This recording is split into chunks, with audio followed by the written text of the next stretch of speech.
Okay, I'm going to start the video now for the Keshe Foundation Spaceship Institute educational facility.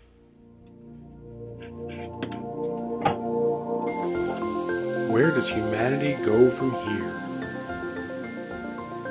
What have we tried to do? What if there is more, much more? The Keshe Foundation is proud to announce a new way to bring humanity forward through technology that brings humanity in line with the natural operation of the planet and universe itself. The new science and technology discovered and developed by the nuclear engineer Keshe centers upon the use and control of magnetical gravitational fields. This new body of knowledge opens the road to hundreds of potential applications, which offer solutions to most of the fundamental problems of the world, such as water, food, environmental contamination, and shortages of energy. The Keshe Foundation is proud to unveil the Keshe Foundation Spaceship Institute. Nestled amidst the beautiful shores of Bari, Italy, the Institute is poised to become a central hub in the spreading of plasma technology and knowledge. With its state-of-the-art 21st century facilities, the Institute will be able to provide students and staff an immersive way to learn the plasma technology, to be the leaders of the new generation of scientists and plasma engineers. The Keshe Foundation has opened the door to the world for peaceful usage of technology that is independent of the limited resources that are available on Earth. This is an understanding of how everything works together in harmony in our universe, and it applies to everything from the smallest to the biggest, from atoms to galaxies. We all are able to collectively work together in pursuit of knowledge, innovation, and solutions for our society. This learning environment is new to the world, where there will be no test to confirm your understanding. The knowledge of everyone will be respected and allowed to flourish in a nurturing environment. Hands-on testing and experimenting will be widely used in conjunction with roundtable discussions to bring all opinions and knowledge forward. Students will be introduced to a change in the ethos of working in collaboration. Students will experience firsthand how we share knowledge in a free and open manner. Graduating students are expected to share the knowledge they gain from the university within their respective communities and nations. All formal teachings, lectures, and presentations will be in the English language, with technology available for immediate translation. Keshe Foundation Spaceship Institute will be offering 3-year executive master programs for undergraduate degree students and 1-year executive master programs for graduate degree students in the following fields: space transportation, new plasma technology, health, agriculture, materials, energy. The health section is designed to make students able to live in space without the need to return to Earth. To this end, the Keshe Foundation Spaceship Institute has found processes for many diseases including ALS, cancer, coma, epilepsy, multiple sclerosis. Keshe Foundation Spaceship Institute will offer online teaching courses which will enable anyone, anywhere around the world to enroll and increase their knowledge and understanding. Students will have the opportunity to direct their work towards commercial spin-offs and seek funding through the help of the Keshe Foundation. The access to the new science and new technologies is openly available for peaceful use to the benefit of mankind to make a better world today. Now you can be part of the changing world and the new knowledge.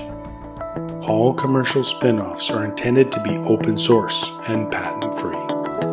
This is part of the core ethos of the Keshe Foundation and the Keshe Foundation Spaceship Institute.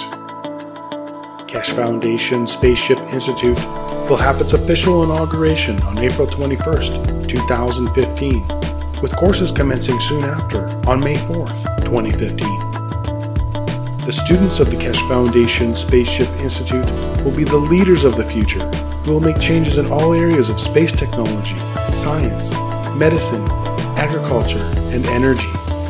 Anyone is able to apply, but acceptance is through invitation only. No prerequisites are required.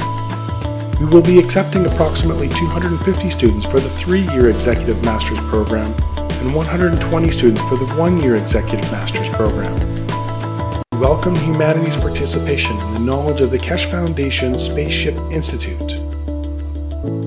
Where does humanity go from here? That is up to you. Apply today.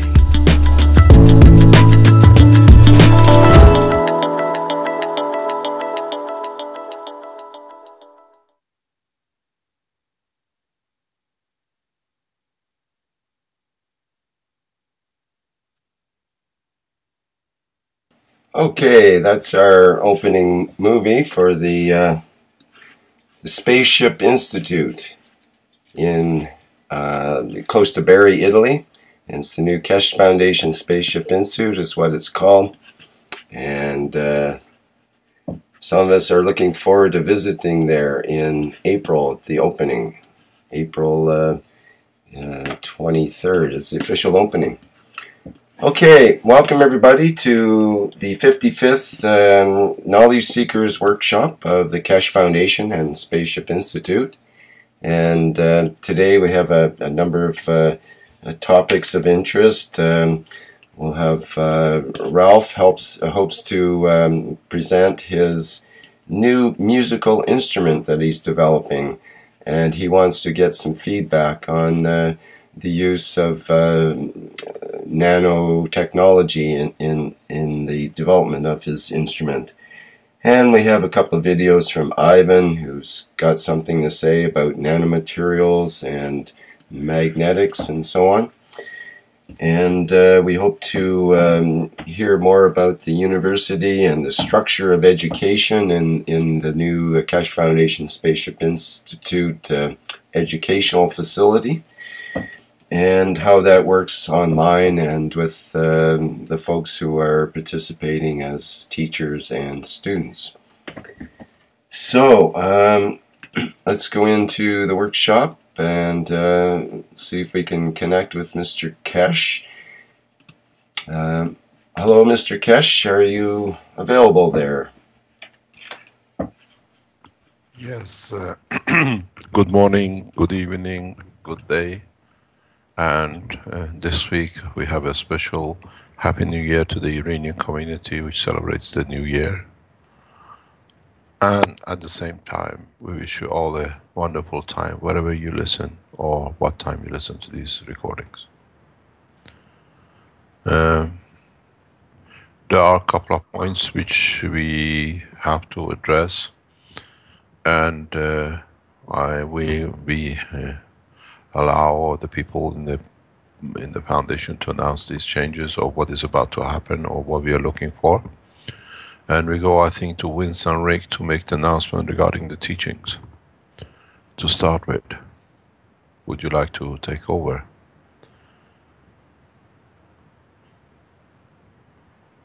Yes, Vince, are you there? Would you like to discuss a bit about that?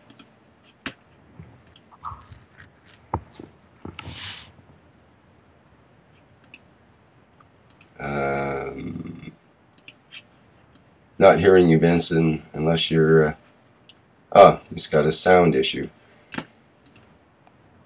I'm not sure if I can relate properly what your intent is there. Would you like to go back to Lisa to make the other part of the announcements from her point, and then sure, we go back to Vince when he gets his voice back? Okay, we could start with that. Is Lisa, are you on the call there? Can you explain a bit what is your perspective on this situation?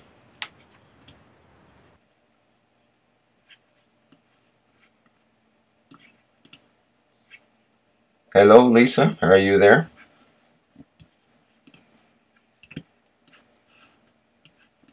Okay, let me see here.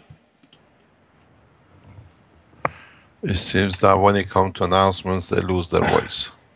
I have to bring her in, I think, perhaps on the other way. Let's see if this works. As Vince seems to be having. Can you guys hear me? We can hear you now, Vince. On Skype? Yeah, can hear you now. Yeah. Okay, Lisa's on GoToMeeting as well, but you're having trouble with the GoToMeeting. Can't unmute. Yeah, I'm having trouble. New version. Okay. Yes. Let me try unmuting and see if she can talk. Lisa, can you talk now? Yes, I can talk now. Okay, fantastic. Okay. Otherwise, I invited her to the Skype call, so I guess she doesn't need to be there now. Okay. After the SSI opening in April and started in May, we will have our classes offer online, and we will give the packaging about how many hours and how much time you will attend the courses, and probably we will give as a credit of course towards to master degree, and on the regular Tuesdays, those workshops still open to the whole worldwide. So we have additional lecturing courses, and we need to towards to master's degree or other programs. Is that am I saying clear enough? Yeah, I can add to that as well later on, or right now, I guess. So we're planning on opening the educational side for online teachings at the same time as we are planning to have the regular teaching start. So on May 4th, as we just seen in the video, the online teaching should also become active. If the accounts are able to be set up beforehand, I will post on the forums. Other than that, the activation for the registration should become active on May 4th. So we will at least have one course to offer on May 4th. If not, we will try to offer the full teaching programs through a live program. Now, we haven't discussed too much on the fees yet, but we do plan on having the courses for free at some point in the future. So these will all be recorded and be able to be listened to after the fact. But you'll also be able to work them live, as we're doing now with the workshops. So that was it with the education. Also, I do believe we had the discussion on the diplomats being invited to the Keshe Foundation Spaceship Institute opening. Excuse me.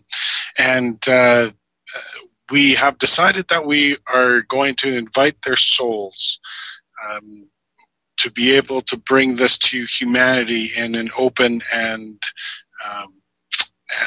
for humanity.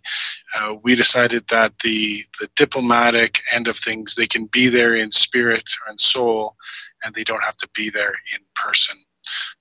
So we will be inviting through our souls the people that the core team has, let's say, taken administration over on their side for the presidents or leaders of the country, and then we will be leaving those seats for their souls.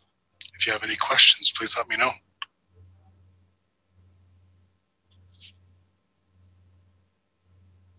Okay, thanks for clarifying that, Vince. Maybe we should speak a little bit more about the rate structure, or do we know exactly more details about the rate structure? I know that it's been a recent decision to have a lower scale. So there should be there will be a list. We will go through it more thoroughly and provide the information on the forums when it becomes available, or we will provide it through the regular advertisement means. So once we come to a hard and fast schedule to do with the pricing, then we'll let everybody know. But just to know that I don't see this as an expensive option to be able to be a live participant in the teaching courses. We're not looking to have it as a one-time $6,000 fee, as in you would be when you were there, but it will be a fee for live teaching. Right. So it should be within reach of most people in the world who want to attend the online teaching, basically. That's right. Okay, so that's interesting. What else do we have to offer regarding the university, or well, not, we should call it we don't call it really a university, it's more of we call it the KF The Keshe SSI. Foundation Spaceship Institute. Right. The KF SSI. Yes. There was one thing, sorry, it went off of my mind. It'll come to me in the future. Okay, we'll have a Yes, musical interlude while it all comes back to Vince here. Well, we've got several topics in that regard. Yeah, maybe you can fill us in on that, Mr. Keshe.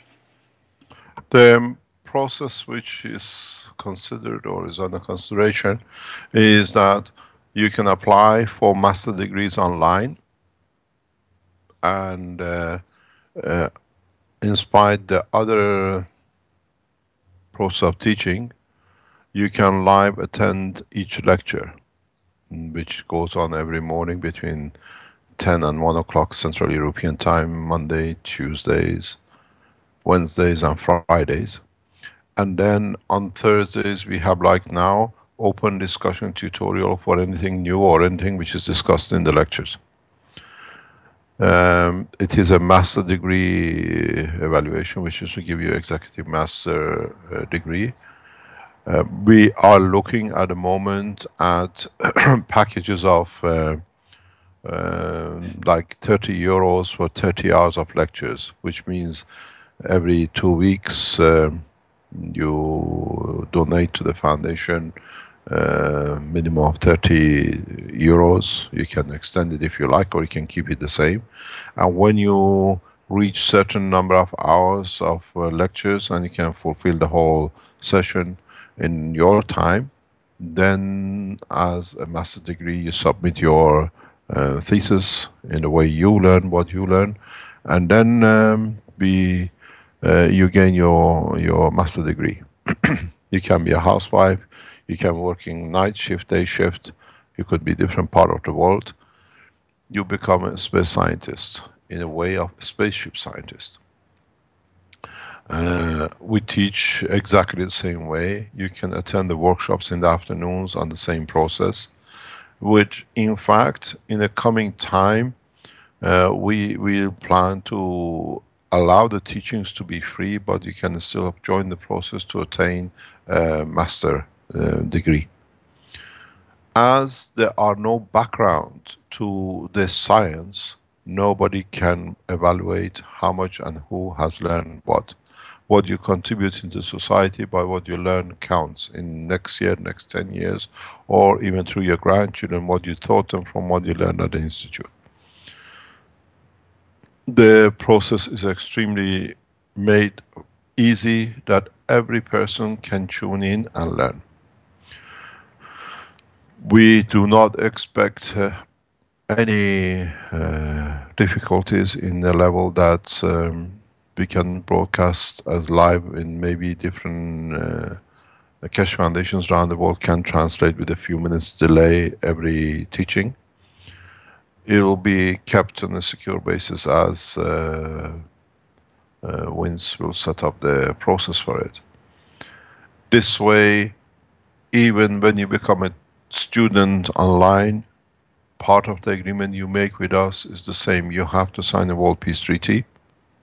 And secondly, you have to accept the same terms as the knowledge seekers who are in the institute, that you spend certain hours a week to teach to your community or online to the others. So the commitment does not change. We expect to, or you can send your applications even now, but you have to put online teaching, and how we process it, we have to find a way to do it.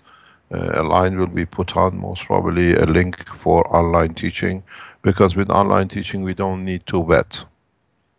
You come in and you accept it, you give them access, most probably a passcode, that you can get in and listen and do it.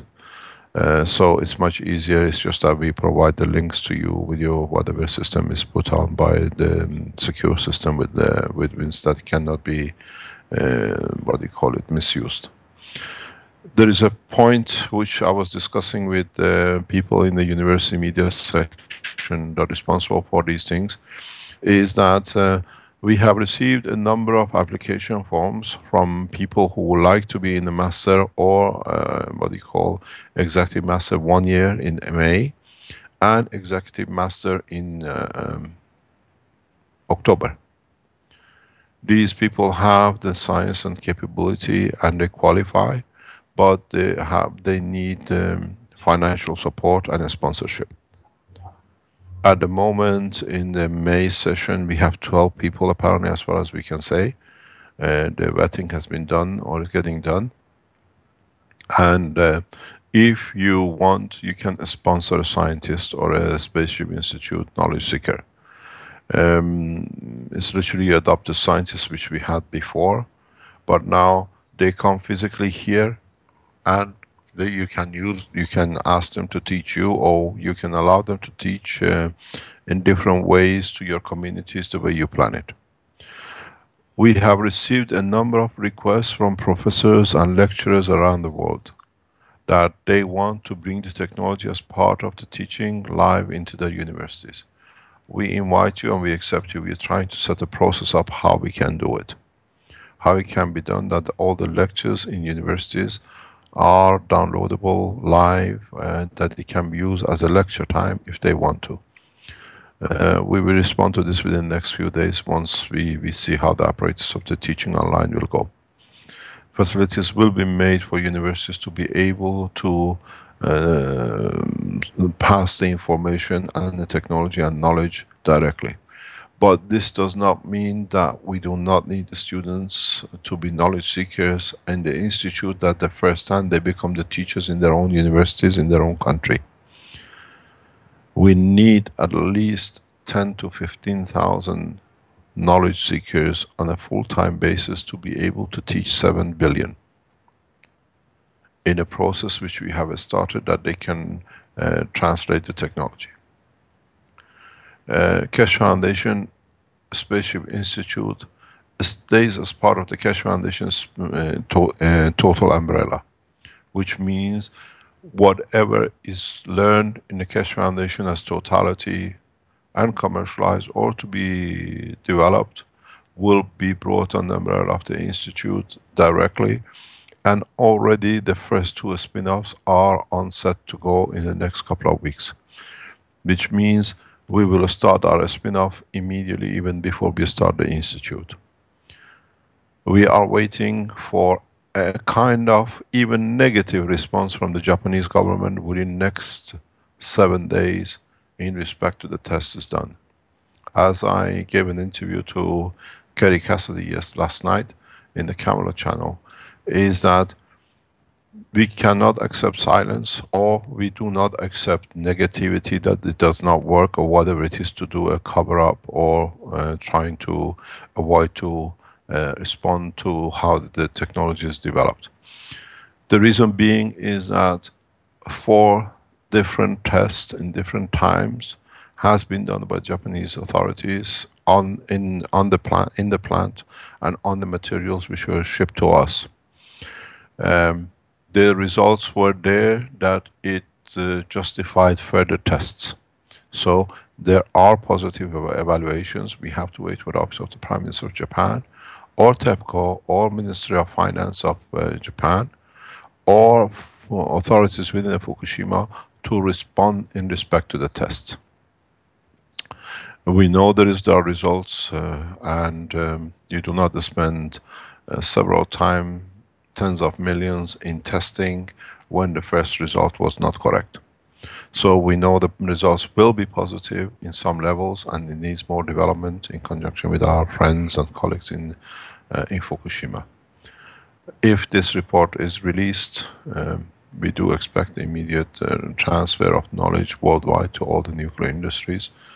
And if it's not released, we release other parallel reports. It has been raised in past 24 hours a question in respect to the position of American Navy in British Isles. The Foundation stays quiet and respectful in respect to this position. There are people who are trying to make a case out of a large battleship which is taken into the rivers of the British Isles, and now they said it's a 5-day visit. But if it's an organized 5-day visit, such a huge aircraft carrier does not stick in the middle of the river. When you organize such a huge program for such a huge ship, you always organize its anchors, and but it's going to stay not in the middle of the river. Being on understanding that we warned the American governments and the European governments of such a move by the Russians in February, March of this year, and we are dead on target. We informed the Americans on January and February of last year, sorry, November and December of last year, of such a possibility of the blocking of movement using the technology. And now we have seen it, one of the biggest aircraft carriers is in the middle of a river in British Isles where submarines cannot reach it. The process is very much complete. Let me explain to you how it works. You place a submarine in deep sea and you fly aircraft at the top. And the craft on the water becomes part of the plasma within the structure of the 3 reactors, and consequently the total communication jam. The technology is fully developed as far as we can see by the Russians, and is applicable in enforcing peace their way. We welcome any what I call a peace movement by any of the governments, and at the same time we provide more knowledge in the background to all the governments to be able to be equal.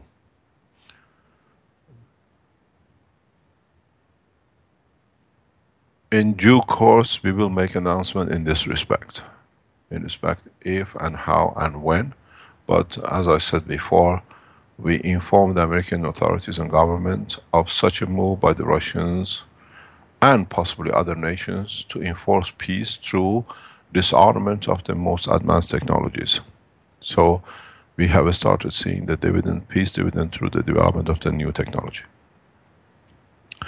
We have been approached and we are negotiating on a direct operation, possibly we announce in the coming weeks, of the Keshe Foundation Spaceship Institute with a direct space organization, one of the leading space organizations in the world, a direct partnership collaboration. We will announce this in due course, which means we will have access, or they will have access to all our knowledge in respect to space technology, a spaceship program of the Keshe Foundation. We are talking about one of the 3 top space programs in the world. The meetings are set up, and as we always play very openly, we announce it now that they don't tell us that you are negotiating with this and that. This makes the governments of the nation or the authorities been waiting for institute to be opened up to open the channel of the communication, and literally we will have access, and they will have access to us as we have access to the launching pads in the major what do you call it, space, the 3 space technologies in the world. This brings us huge advantage if it happens, if we do not see a blockage, that we will have leading astronauts and scientists and space scientists sitting next to the knowledge seekers in the institute in Trani in Italy. We will inform when this happens, and we see a possible block to be put in for it to develop. But at this moment we have started intensive negotiation, but this is going very rapidly within coming months, outside the parameters of the Keshe Foundation, in a secure environment that nobody can interfere with.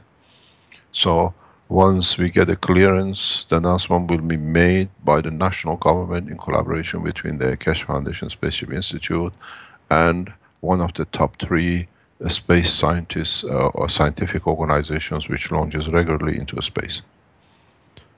They have used part of the technology, they know the correctness of it, so we add to our strength in adding more to their knowledge, and they've understood that our technology will not be used for any military applications, and we've been assured that the knowledge gained through and with us and with them will be open in public information.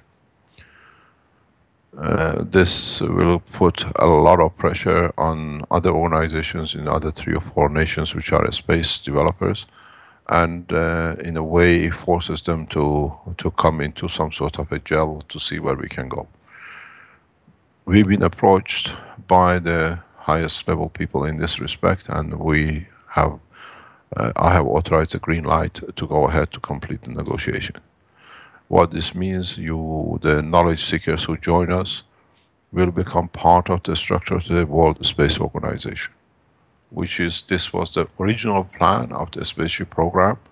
If you go back years ago, we made an international spaceship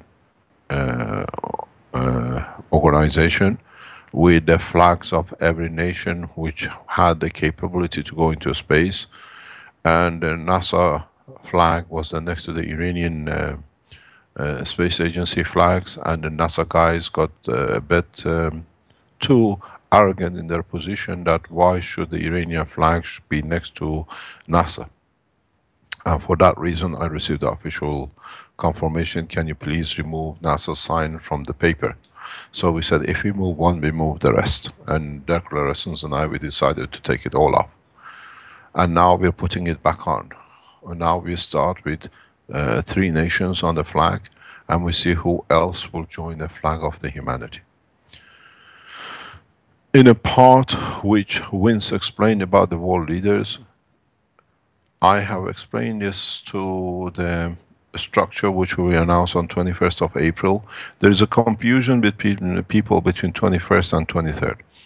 21st, 22nd is the inauguration of the Spaceship Institute by the supporters of the Keshe Foundation worldwide. 23rd is inauguration of the Spaceship Institute in partnership with the Lund University. So that's where you see the 2 dates, 2 separate dates are stated. In the presentations and the meetings between 21st, 22nd, it is a family gathering. It is a worldwide family gathering. Nobody is higher and nobody is lower. At the same time, we see this as a point of the start of the new generation of thinking and working, where the science and application of the science leads to world peace. I have been told I have to clarify one point. Some Belgians think, and we had communication with them, they would like to attend the meetings, and we know that someone has applied to be a what you call a knowledge seeker in the institute. Please understand, we will not reject, and we will not send you a rejection letter, and we will not reject you. But you will stay in the queue till the queue is cleaned up, in a way, queue up your government, not us. As you are aware, there are other processes in progress. We have just unveiled a new fraud by the Belgian government in their structure, trying to make allegations against the foundation. So we cannot allow the Belgian nationals to attend any of the meetings or teachings till this situation is sorted by the European governments. Therefore, I do apologize for being on this position, but the problem is when you poisoned us the last time, it wasn't just me and my family. Marco was poisoned too.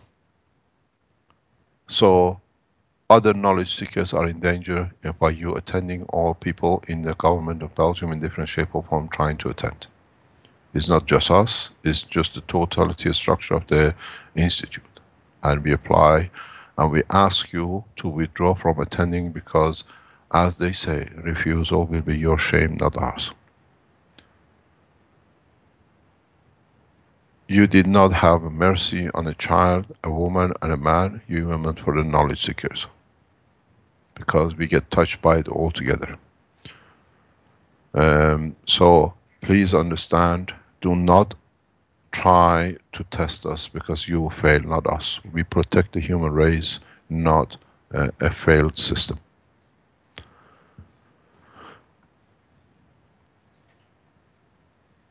As I said, one of the main things for us is at the moment how you can, if you cannot be here or you don't see yourself in a position and you've been supporting the Keshe Foundation in different ways, to support the people who can be here with the sponsorship. You don't pay the institute, you pay them directly, you sponsor them directly. We tried to do this before and it failed miserably because, as I said, you're all takers and not givers.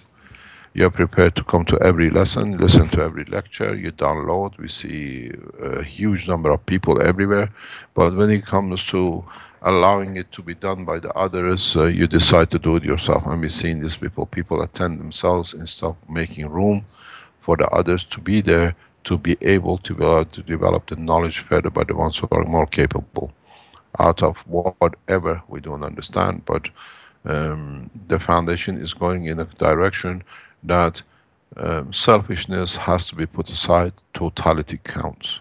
Totality counts for world peace. Totality counts for being able to teach and to develop technologies which can help us.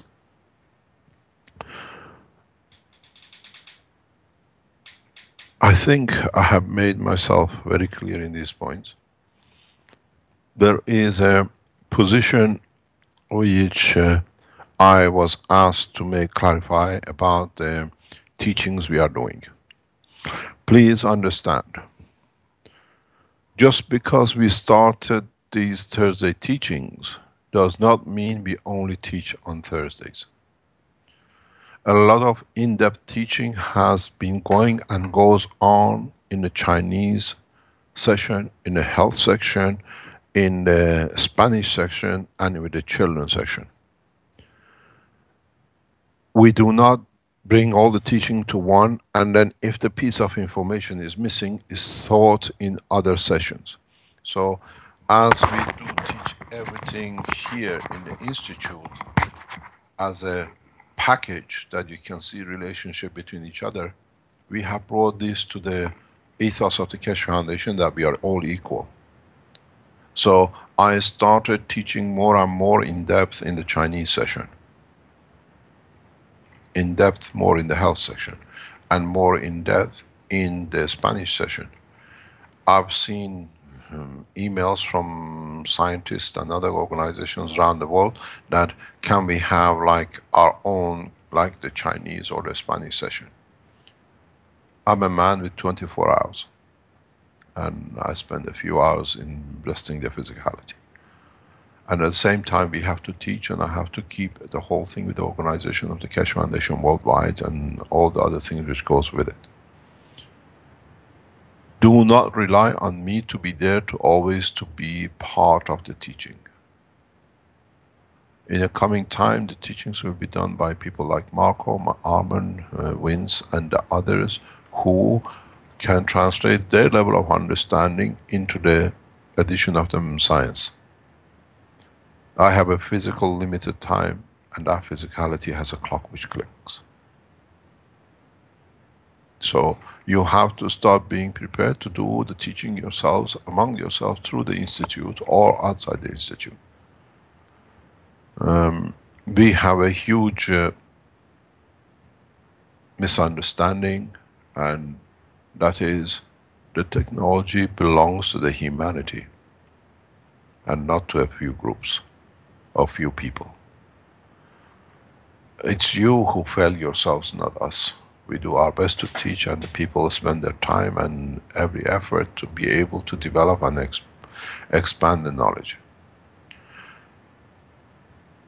One of my biggest sorrows is that how physical the whole thing has become, and on the other hand, it's good to see the weakness of the man.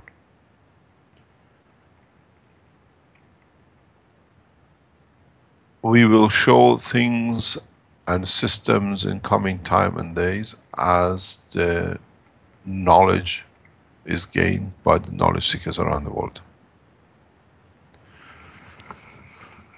The production of energy and motion is not our primary target.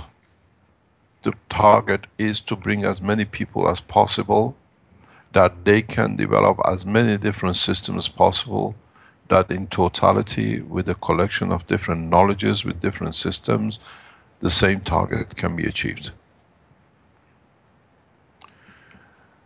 I explained my thoughts to the Russians in a very deep way, that now that they understood through the gravitational magnetic system how to develop their first flying system, because it was part of the knowledge which was missing for them, it is the right of the knowledge seekers around the world to be able to understand how they've done it, or at least they share.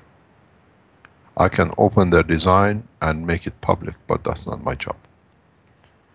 It's their job, and hopefully we see collaboration with them, that they will open these things for the world scientists. I think I made myself very, very clear in this respect to our colleagues into the eastern port of what we call states of Russia. We respect them, we highly value their knowledge, but if you gain through us, share with us.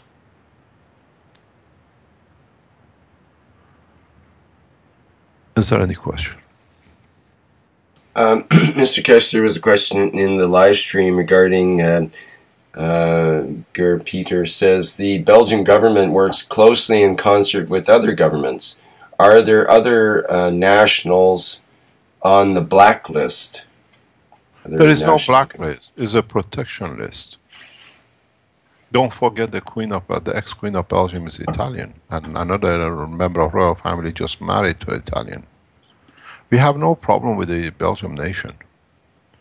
The problem is that, as if you listen to the broadcast with Kerry Cassidy last night, it's the people who are trying to do their way to get access to copyrights and intellectual rights, that they can rob the rest as they've done before. The problem sits with our Belgium problem, sits with one man, Hans Brackenier, who sits now in the European Space Agency. He has, because of his position and closeness with the King of Belgium, even the present King of Belgium, because we know, we can show you how close they are, they have created this false information that now the European governments have started looking at it. Interpol request by Belgian authorities has been denied in so many cases now they don't even look at, because of they've seen the pattern. But the problem is now the murder of the scientists around the Europe, with that man being in that position, will start the way it is. The problem is, up to now, when I was in Belgium, whatever they did with us was in Belgium. Now they have exported the terrorism, what they call scientific terrorism. You have terrorists in Middle East, you call them, they export terrorism, Islamic terrorism or other terrorism. Now Hans Brackenier has exported terrorism in throughout Europe and the world, because now he has access to the files of NASA, to European agency, and the other world. So now has become scientific terrorism through sponsored by a government, supported by a government. Up to now, we had terrorism from Middle East out in the matter of murdering people. Now we have European nations supporting a scientific murder, terrorism against scientists. And now it's been exported out of Belgium. Up to now, European government did not mind. There was whatever they did in their house, it was their own, as we call it, experiment. They could eat it. But now, by attempting to murder me and the way they did, they have exported terrorism. This is where the change is. Now he is touching every European nation. Mr. Hans Brackenier has exported scientific terrorism into Europe by sending people into the institute to kill. He is exactly like Bin Laden now. His position in Bin Laden is no different. This is for the European governments to recognize who he is and how they operate through the Kingship of Belgium. There is no difference as of past few months that they sponsored to murder me between Hans Brackenier and Bin Laden. How many other scientists they killed up to now and they disappeared? Because they got away, it was in their own country. Now they brought it outside. It's a state terrorism against scientists. As I repeat, we send application to European Court of Justice and it's sitting on the file underneath, but they're looking at everything. We are aware of the situation which is developing in Europe. We've been informed by the chief prosecutors around the world. Now, Mr. Hans Brackenier and Bin Laden sit on the same chair. I wonder why the Americans are not making a move. And why the Belgian government is buying all the papers for the American government which is published for them to get finance to. Who's laundering money for state terrorism? Force against scientists. As I said, and I repeat, there is no difference between Bin Laden, who exported terrorism by the name of different things, and Hans Brackenier, which is now is exporting terrorism out of Belgium, is sponsoring to kill scientists. This is where the problem sits. If Iran has been put on the state list of the terrorist organizations for whatever, now Belgium should be on the same list for scientists. This is why we protect ourselves against the position and the move by the Belgian authorities. We're going to publish the statement we've received from the people who are sending the books out. How Belgian government has been full hand in it. Delaying delivery of the books to start the case as a fraud. But they never realized that we already kept books outside to be able to support it. We could see it happening. So the whole structure has fallen apart. They are forever busy. We know there is another attempt for other bits for whatever, but sooner or later, a government in Europe, most probably Italian government or another leading government, will start issuing warrant for Mr. Hans Brackenier state terrorism. And with it will go the ex-king, the present king, Mr. Delannoy, and the chief prosecutor in Kortrijk.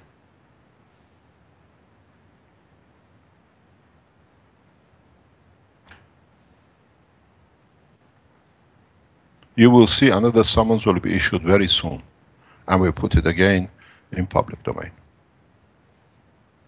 State-sponsored murder and torture and all sorts of things of scientists. Anybody.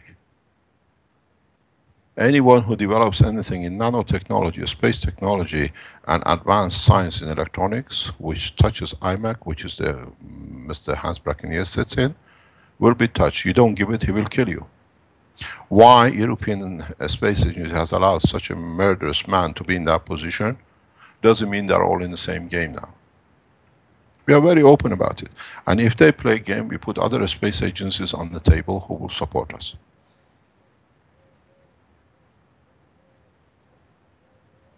Next question.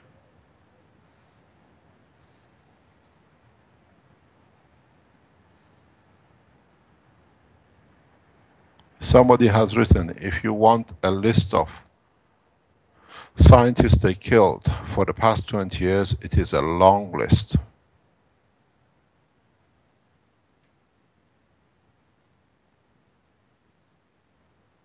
Well, we can move on to some other topics that might be more cheerful. No, it is cheerful, because don't forget, it's very cheerful news, because now people can stand to protect their own rights to the science they are entitled to.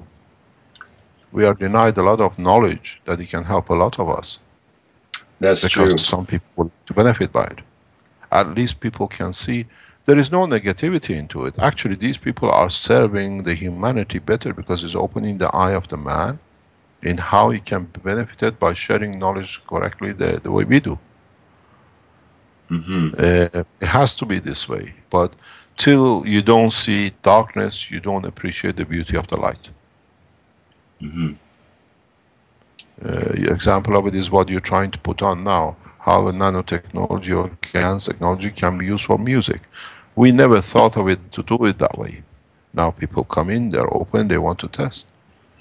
They're using it for paint, they're using it for different things.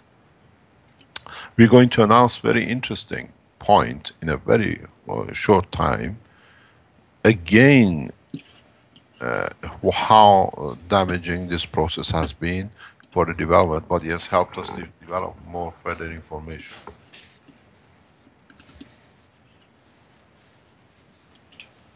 Carry on. Let's see where we can enlighten. It's a nice musical instrument. Any other question?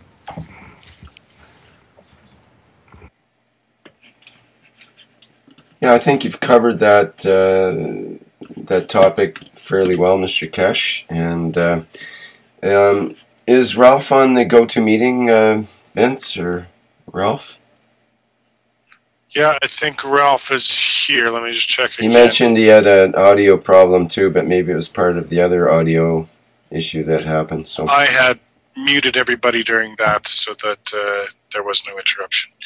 I also wanted to mention too. I do remember what I came up with, what I was thinking about before, is that the Spaceship Institute site, as well as the application form, is now on a secure site. So you don't have to be afraid of entering your information. It's on the secure end of the site. You should see the green padlock or the padlock in the top of the address bar now when visiting the site, especially the application form. Thank you. Hey, Rick. Okay, thanks, Vince. Hi, Ralph. Yes. Yes. I missed I missed the introduction. Anyway, okay, you're on. Where to start here? You're on live stream live. So we've I've shown Ralph. I've shown one of your pictures so far. Hello, can I interrupt here, please? Yes. I think one of the things we have ignored up to now is for you people who come and show us these things, to enlighten us about your background, who you are, where you come from, and how you came to this conclusion to do this, than just coming and showing something and going. If you could enlighten us about your background, who you are and what it is, that maybe in the future we can use your knowledge and talents in another way by the foundation and other people around the world. Okay. Probably next time I get on, I can do that and go into more detail. Just a second, there's some typing going on in the background. There's someone's microphone open, I think, perhaps. So, okay, who's typing now?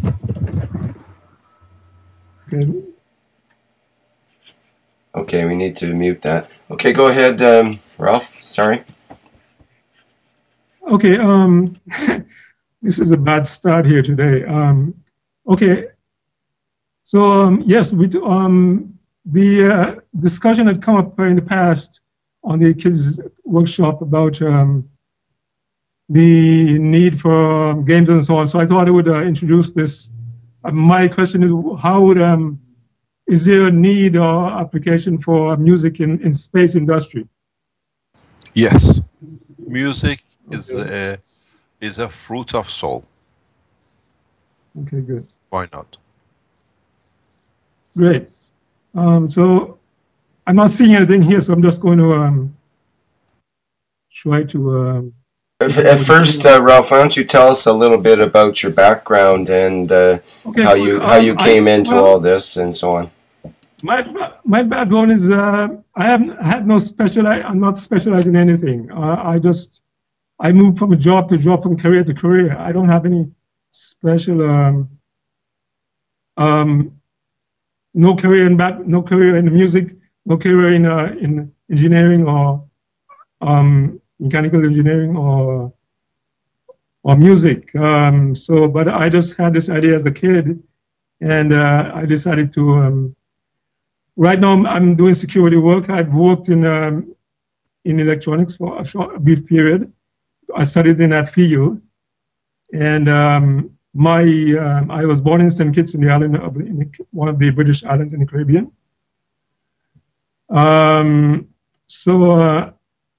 But I've had this intuition for some time now that there's a need for such an instrument. As I don't know if you read, did you read the background information that I sent you?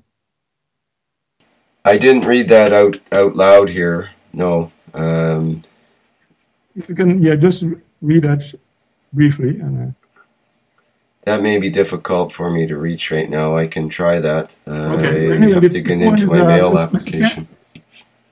Okay, Mr. Keshe, with most wind instruments, there's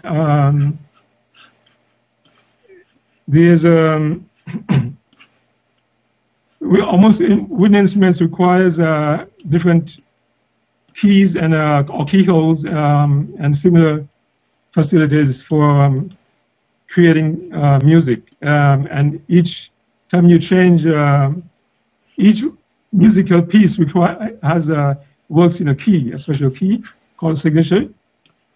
And every time we change this key, the fingering configuration changes, right? So I always wanted to have an instrument that can eliminate all these requirements, what I saw as a problem, complications, changing from key to key and from configuration to configuration. So with this instrument, I only have used one key. Excuse me. Sorry. Can you just go back and start from the beginning because I'm lost?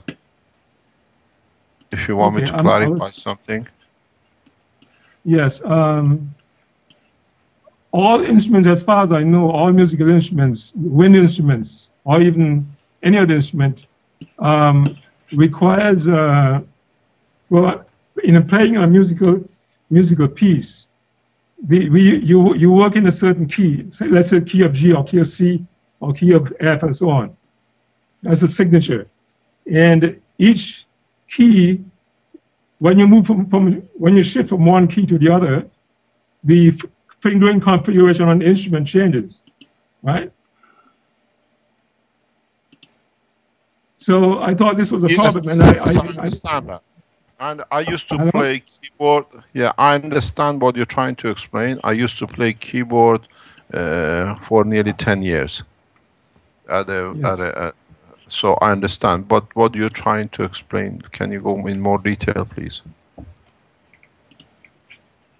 Okay, so I wanted to have an instrument that would eliminate this requirement. Just for instance, the human voice, right? It doesn't need keyholes and keys or signatures to play music, to sing, right?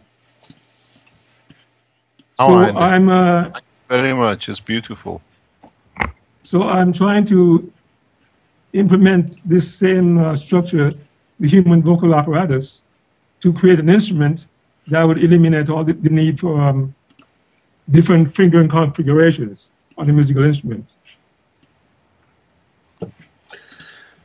Okay, and part of that is you've created a chamber that you have a question to Mr. Keshe about the materials for it and so on. Well, I thought I was wondering, and I should have, I apologize. I should have been at least try to do this myself and see if I can.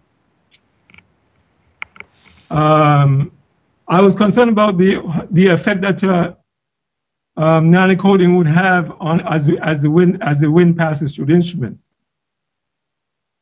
How would nanocoating affect the movement of wind in the chamber of the instrument as it leaves. So that is my concern, and I thought if it did, it could enhance the musical instrument or the sound or whatever.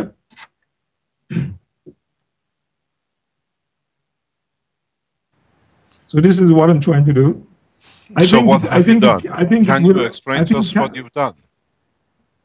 Can you enlighten us? So far, I've tried to. It's not easy. I've tried using the instrument. Would be if it was manufactured, it would be. I would visualize it would need something like the same material, plastic material that is used for building the clarinet, for instance. So I try to use wood to build it, but it's not that easy. I prefer to have a plastic material.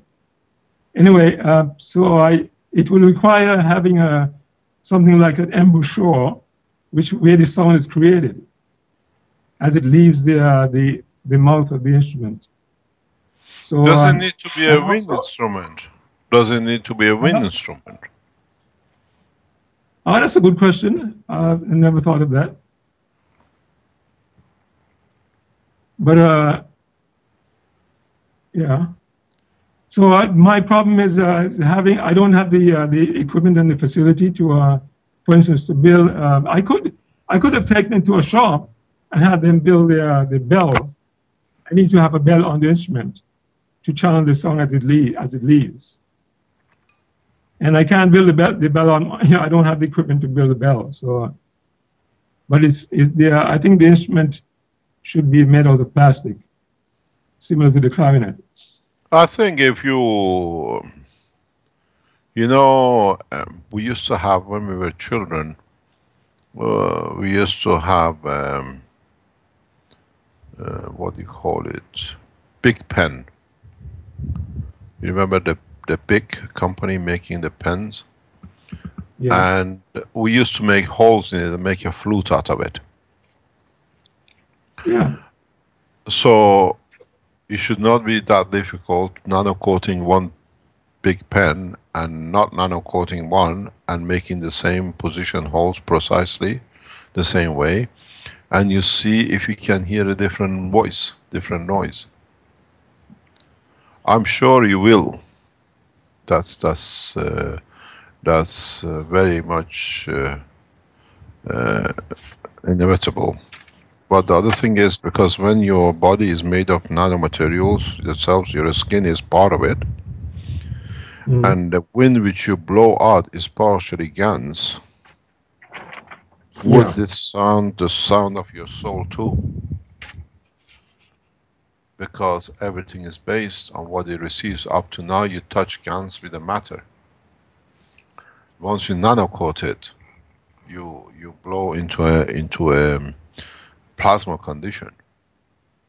Yes. So would we hear the soul of the sound of the soul, as we say? And how much of the noise will be the difference? And there are equipments which you can measure the noise level and the change in the pitch. You know, the way they tune a piano. So it should not be very difficult for you and other people around us in the foundation who can come up with an answer for you. Yes, I think the part of the instrument that creates the sound, what other writers call the embouchure, it requires a specific angle as the air exits it. I think it's very similar to the angle that the space shuttle uses to re-enter the Earth's atmosphere. There's a 40-degree angle.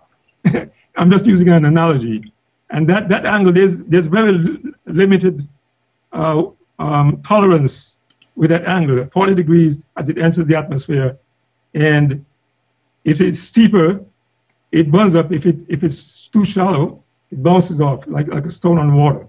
So it has to be a specific angle, and the embouchure when it exits the instrument, and that's already fixed. I think that is fixed. In my opinion, it's fixed. and it's around, I think it's around 40 degrees angle. Do we have any other musicians online who can enlighten us? Anyone who are...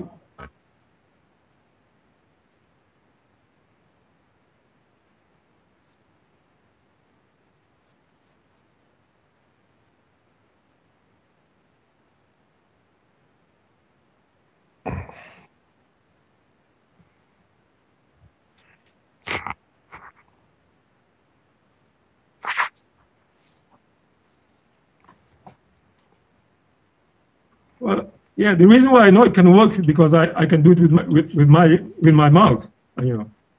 So it's not difficult. But I never seen nobody have had any in the past come up with such an idea. So I thought, well, why not do it? Thank you for enlightening us. It can be done, and I think you will hear different noise. So what I have is a lever here, a lever that controls the tongue, which controls the volume in the chamber, which in turn creates the pitch as it exits the instrument. And the distance or the travel of the key or the lever is very small, and it controls all of the notes or tones on the chromatic scale, which includes all the black keys and white keys. I imagine that I can achieve about at least 2 octaves plus with this instrument, with just one movement, one small movement. Would it be different if we tried on if you use a nano-coated wires on a piano strings or on a guitar? That's what a concept. Yeah. I mean, a lot of us made a lot of wires. Why don't we nano-coat these strings and listen if it makes a difference? It must do, but don't forget we don't change the weight of the matter. It's the same weight because we don't paint it on. The coating comes from the material itself. But you vibrate the plasmatic fields at the same time, would you not? Yeah. Yeah, in a way, do we... Wouldn't it be closer to music of the gods if it was nano-coated, perhaps? I will let you know if he plays. Maybe, Ralph, you can do a little soliloquy on your instrument and get back to us on that. Yeah, well, what I really want to do, I think it can work, and if I would like to my object. This is one of the reasons why I brought it on the knowledge workshop, is that I would like to use this to contribute to the Keshe Foundation Space Institute. You know, this is my goal. Idea. It's a beautiful idea. It's a beautiful idea, but what will be interesting is because I used to play music for years. The strange thing with music is that through the vibration, it touches your emotion very deeply. You can play the same tune hundreds of times. You just play it, and once when you're emotionally in a state, that tune has totally different meaning that you played it for hundreds of times. That's true. It has totally different attachment, different meaning, and it's happened to all of us. Especially if you play music, because I used to make notes and trying to make not songs but just music, because it was a pleasure to do it. I used to play, and then suddenly the tune, because you came from, let's say you walked, you were in love with something, or somebody told you the wrong thing, that moment, because of your emotional condition, the same notes had totally different emotional feeling.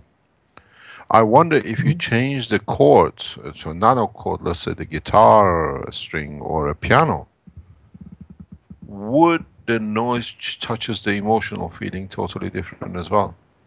If you sit and play one instrument without, and immediately play with a nano-coated, would it create a vibration which touches the emotion of the man?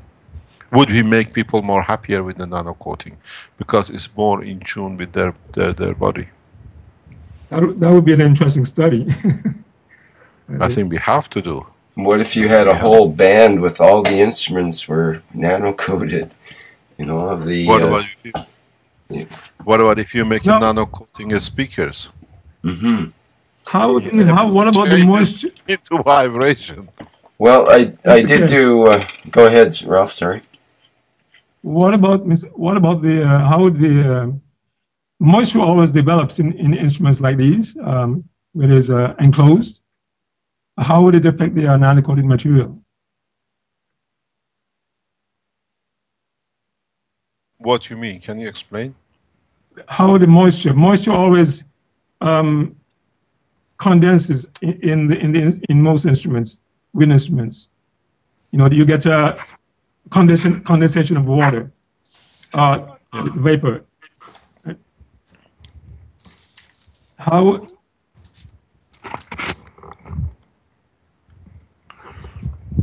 I don't know. We got to ask people who are in that game. I left it about 20 years ago. Maybe you would start creating GANS inside the instrument, because the salt from your breath, the moisture, and the nano-coated materials, it could create that environment, perhaps. What about using GANS in an instrument? Yes, hi, Emmanuel. I've seen some research here. There's a thing called a nano piano. Nano piano? And there's some research involving sound absorption from nanomaterial layers. So I'm thinking that what will affect it will stabilize some of the vibrations and cause a more harmonious effect when it's heard, based on some previous observations here. So I really think it sounds like a great idea. And I think it'll actually maybe bring some more stability to the sound itself. But you have to be on a cautious side and consider that, especially if you're using these kind of wind instruments, you do not swallow the nanomaterials. That's part of your game. Right. Yeah, no backdraft. What if you had more like an organ set up with pipes, copper pipes, that you have compressed air blow through or some other means to activate them? Then you could have nano-coated pipes and regular pipes and compare them quite exactly, because the exact cut length on a certain diameter pipe will give you exact frequency and so on. The other problem is, especially like string instruments, when you play with nano-coated materials, as you touch them, you change the structure. You know, when your fingers moves up and down a guitar string, you rub a nanomaterial partially in your body, and partially you squeeze the layers together. So you already continuously changing the structure, where with a normal string you don't have that. The more you push and hammer on a string in a piano, the more tighter packs of nanomaterials you make. Would the tune be the same? And then you tune it, and then you have to retune it because it's been played and the layers have changed. There's a whole new job category for people right there, the nano piano tuner.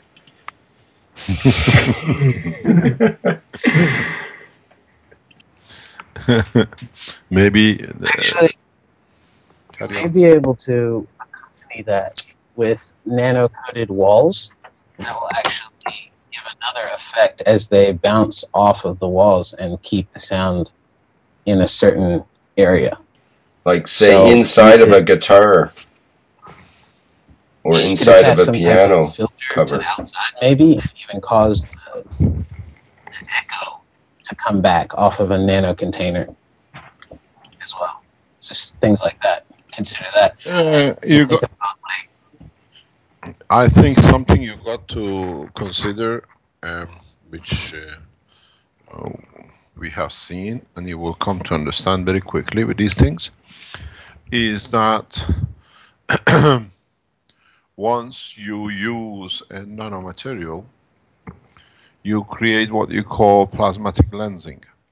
It has a lot of application because your nanomaterials gap is fixed and your layers are fixed.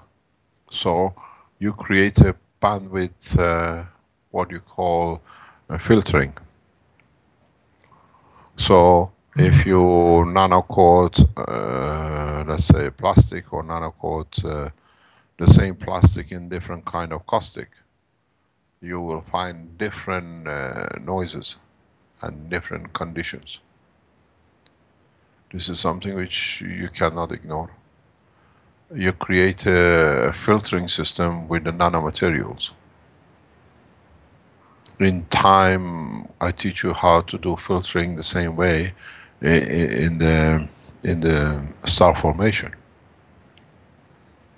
That's how you protect yourself in the space from certain radiations. You don't want to block everything, otherwise you receive no energy to live on. Still on Earth, we allow certain energies to be filtered through that is used for us on the daily absorption for our body. That's what the environment of the atmosphere of the Earth does. So nano coating is not just what you can block or whatever. You can create filters with different nano coatings for certain bandwidths, plasmatic gravitational bandwidth. You have to consider all these things when you're making these kind of instruments. Mm-hmm. So is this something that the Institute would be willing to maybe take up? Yeah, it's something we have to take up.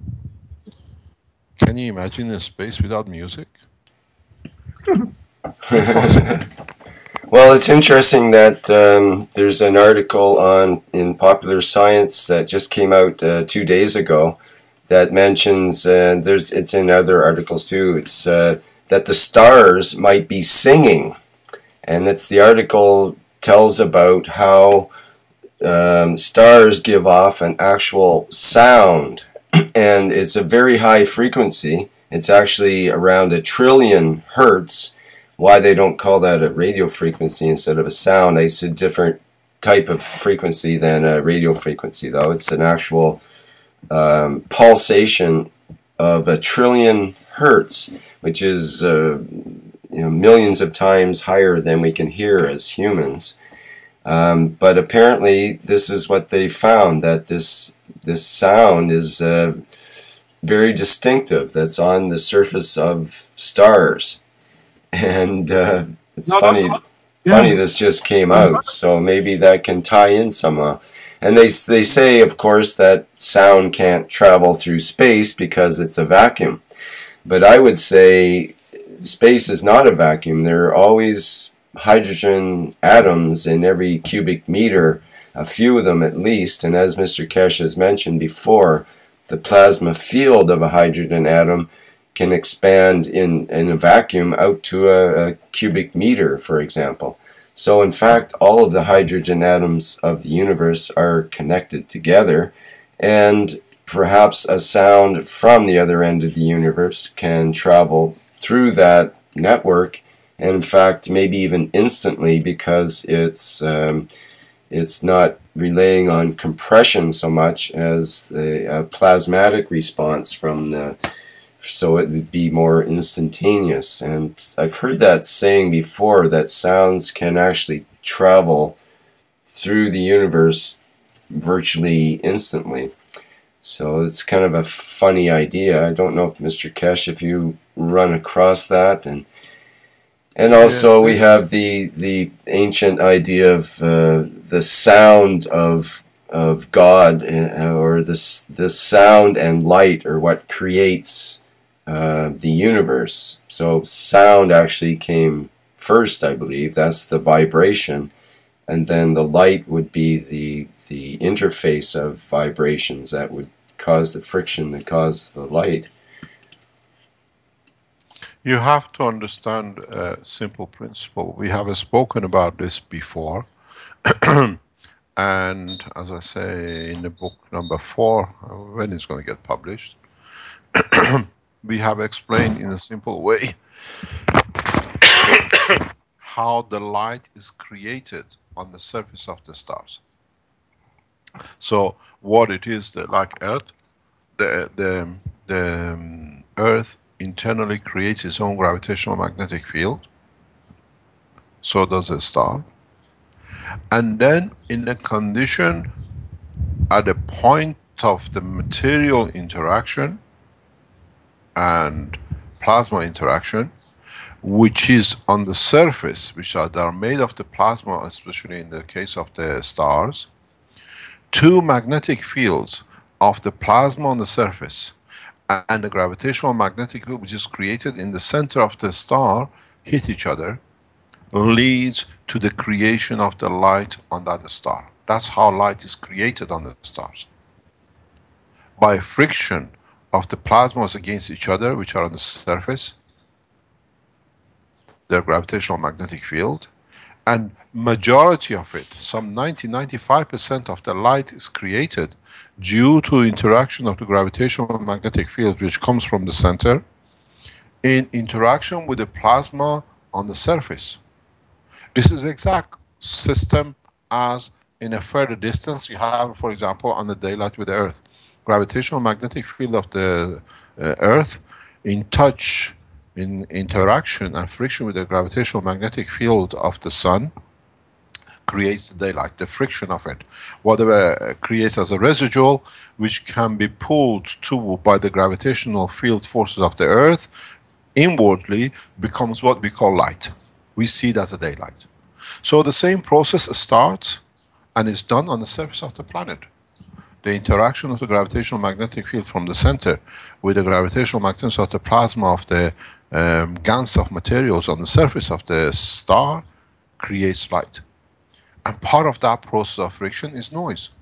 So stars do make noise. It's part of the process. We only looked at the light, we never considered the sound. But if you go further, you can see more beyond sound and light. So when they say they discovered they have a noise, now that we understand the technology from its essence, so it's natural. When you rub two hands, you get the heat and the noise. So even the planets make the same noise. The gravitational magnetic field of the Earth at the point of interaction with the oceans, fluid dynamic oceans, which are again a plasma in a different strength, creates a noise. It's inevitable. The friction and the noise on the upper atmosphere is different than inside at the surface, because there is a more plasmatic condition, and that's why you produce GANS of the matters at the outer layers. This can clearly be seen on the hexagonal formation, as I explained this before, of like Saturn. And the North Pole, we see hexagonal formation of the clouds, because it's nano layers in a GANS state, at least 3 layers of different strength. In rotating, they create the hexagonal condition. And that creates its own noise. So, one noise in respect to gravitational field interaction with the Saturn internally itself, and one which is from the interaction of the fields of the Sun in interaction with the gravitational magnetic field of the planet itself. Noise is part of the structure, so they haven't discovered, they have discovered, but they can't explain it now scientifically. You understand how it's made, and you can write to them and say, now we can explain to you how you make the noise. Every entity which is plasmatic in interaction with another entity which is plasmatic creates friction and has a residual sound, light, even the other dimensions that in the future we'll explain.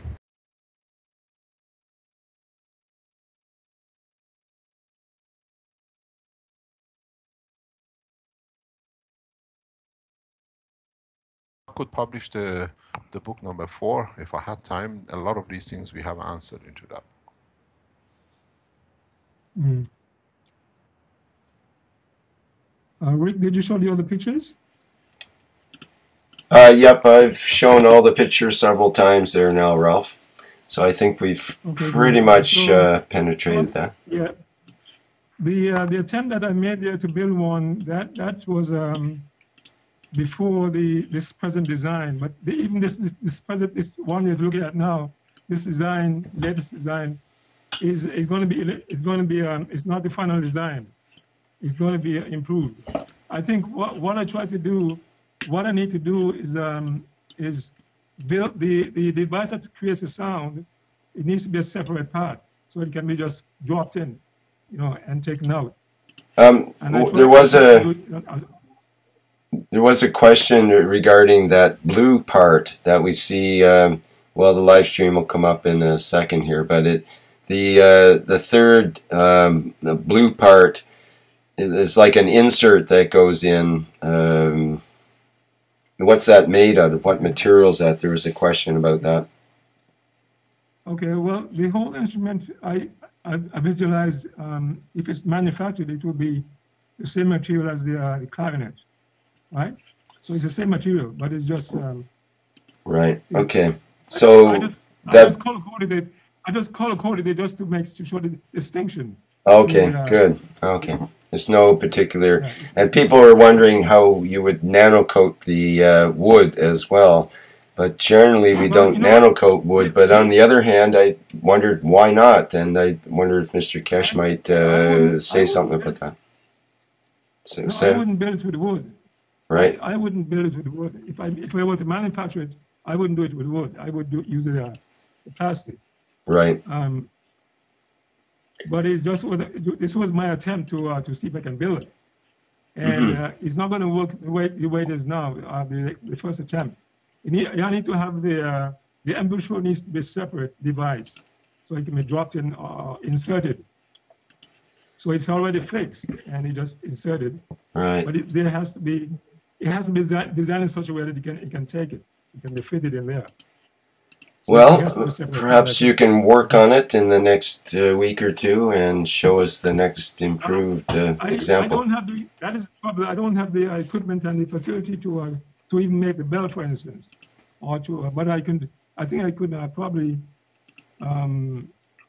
get the embouchure. It should be a metallic material, I think. The embouchure. I think you better link up with Emmanuel and the boys in China, and most probably they will enlighten us all together. These guys like to play with new ideas, and somehow they come up with some nice things. Okay, great. The facilities to set up it. I'm really looking forward to what you could explain on that. This is a very easy instrument to play. I think anyone who is musically inclined can pick up this instrument at the first time and play it almost instantly. There's only two movements for a single key. It can be extremely versatile and be applicable in a large variety of musical scenarios. Yeah, similar to what they call the xylophone, I think it is, where you move the rod in and out to change the chamber size. Okay. Have you thought about adding 2 controls, like one on both sides, and then you could have a different pressure, like it could curve while it travels down? You see what I'm saying? You could shift it, change it back and forth, and then you could actually make a vortex of sound and control the notes as the vortex goes through. All the lever does is it's attached to the tongue, or what I call our diaphragm. It's a flexible diaphragm. So the lever is attached to, or the trigger is attached to the tongue, which moves the tongue up and down to control the volume in the chamber. Right? So it's already. What if you had 2 holes and 2 tongues? I mean, say again. You don't have to limit. right? Say again. What if I? If you had two pipes that meet up at the same junction point, and then you have the new control for each one as it travels down, but you can also change the pressure or the rotation as it comes out. And that's possibly a future application, yes. Yes. But nevertheless, what you've done right here is very inspirational. I'm looking forward to what you do next. Yeah, I visualize in the future. The design will eventually evolve into something that is where the delivery will be almost seamless, almost close to the top of the instrument. So they will not. So very easy to move and manipulate. So I think. Yeah, I agree. I think even children will be able to play this with some really good efficiency. It's very easy. It's totally.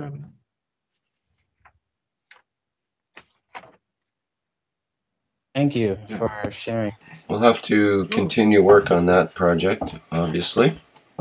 So it sounds like a collaboration might be in order. Help with it. I cannot do it.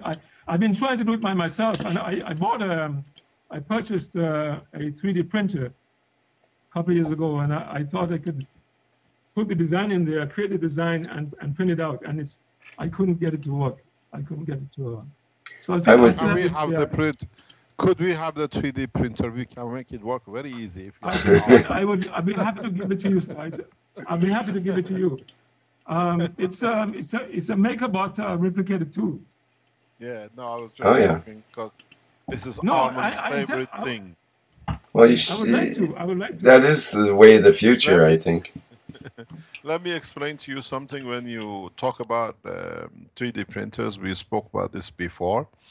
If you use any kind of design and you produce it on the 3D printer, understand that the 3D printers are like a siphon, huh?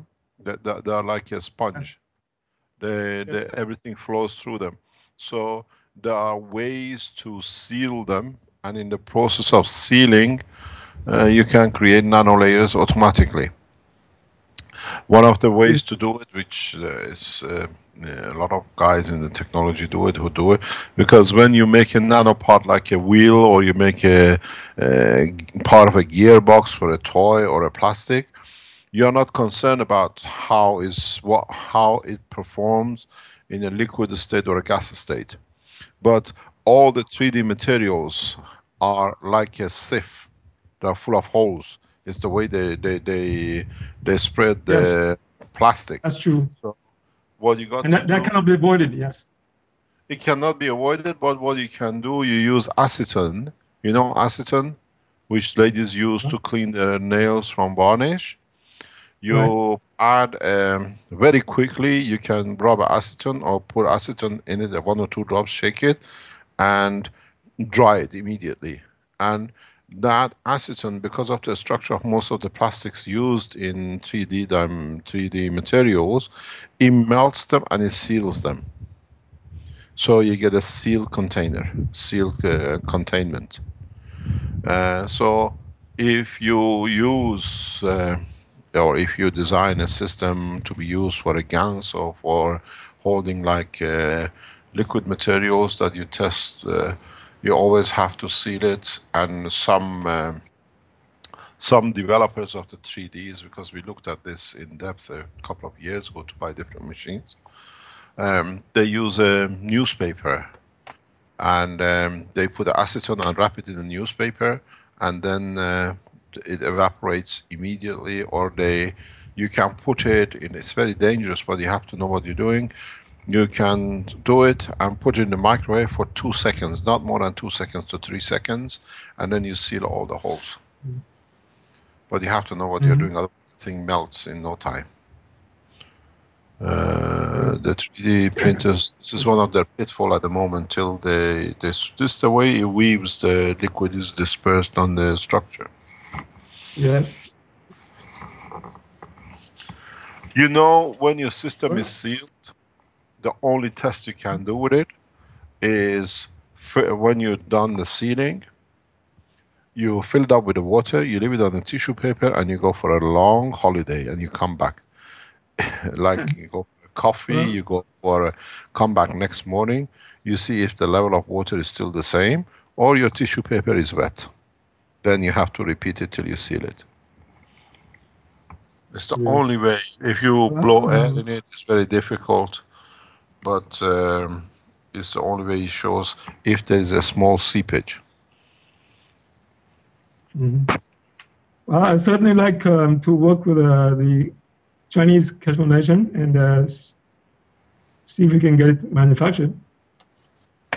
Well, you should start a group perhaps on Skype or some other avenue that's good for you, and invite people like Mr. Keshe has mentioned that can join your group and discuss some of the issues involved and try to get things made the way you'd like to. So that can all be arranged. Yes, there is something you got to consider, that would this thing make the same kind of changes if you use electronic systems?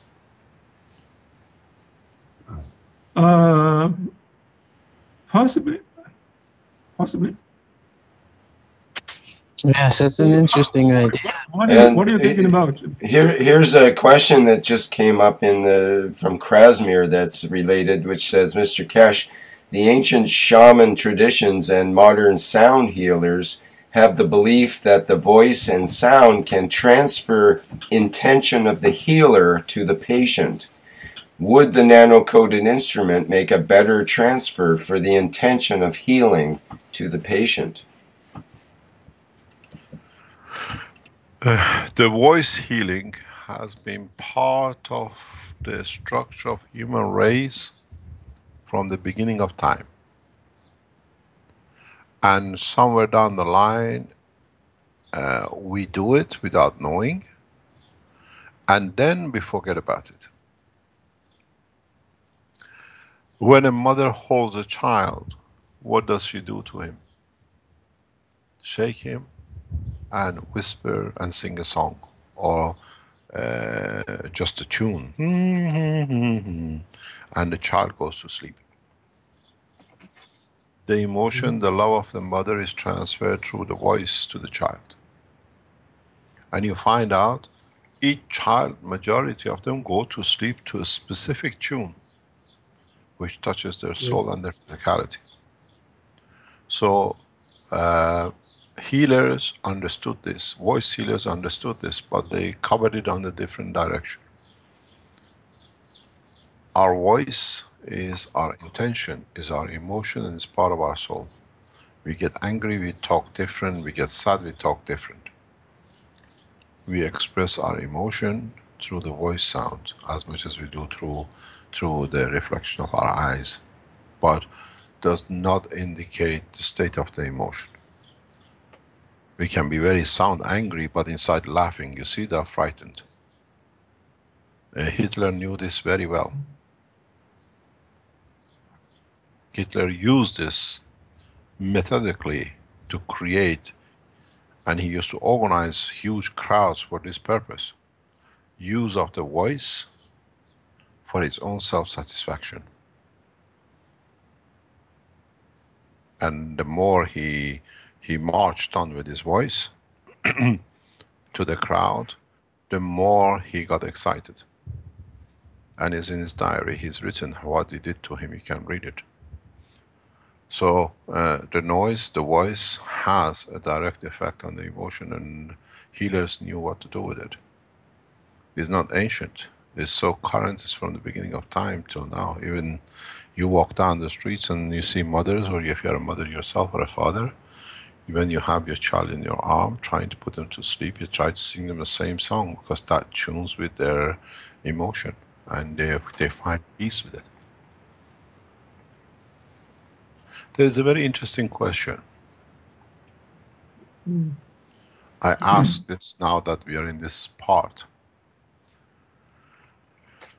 As I explained, when the mother sings a song that the child finds peace in the emotional and physical part together, that he goes to sleep. Does this mean when we create peace and balance in ourselves and in our society, would we all go to sleep? Or will become too tranquil to go to sleep? And we don't see a bunch of zombies walking, but we find people who are content. Can we play these tunes in the markets that people, they play fast music in the shops, you do shopping very quick, and then they play slow music, you take your time to see as many items as possible.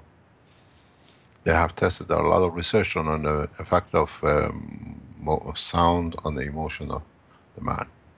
And they use it in shopping centers. Some shops use it extensively.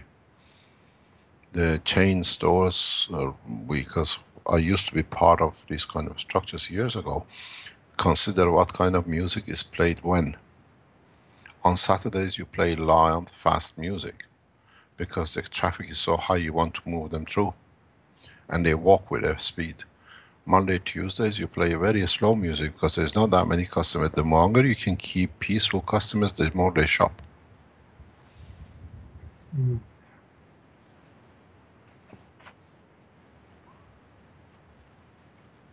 It's a very interesting subject you brought up. Thank you. Thank you for sharing your knowledge with us. I think there probably could be many spin-offs, applications from this this approach. We'll see suggested to the knowledge seekers when they are in there. I'll come on a Thursday and see which knowledge seekers would like to take it further in the institute. Sure. I don't think all the knowledge seekers are there to fly, and all the knowledge seekers are not there to heal. There are musicians, there are postmen, and the rest. They want to find an easy way to post a letter. So we are collectively trying to do the best.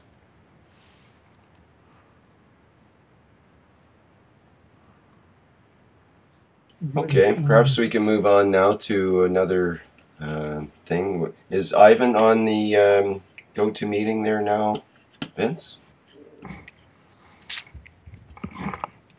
Thank you, everyone. Thank you, Ralph. Appreciate that very much, and we expect a follow-up sometime in the future as well. A lot of follow-ups. Yes, exactly. Hey guys, I'm here. Oh, hi, Ivan. How you doing? I'll try to get your videos lined up here. Yeah, I'm fine. Can you excuse me for 2 minutes? I'll be back. I have to see something very important. I'll be back in 2 minutes.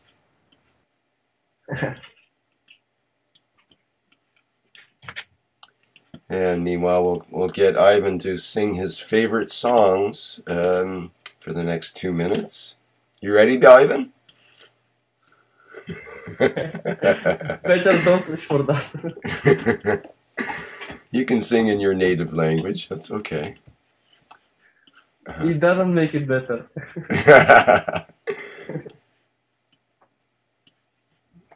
Okay, carry on. Sorry about that.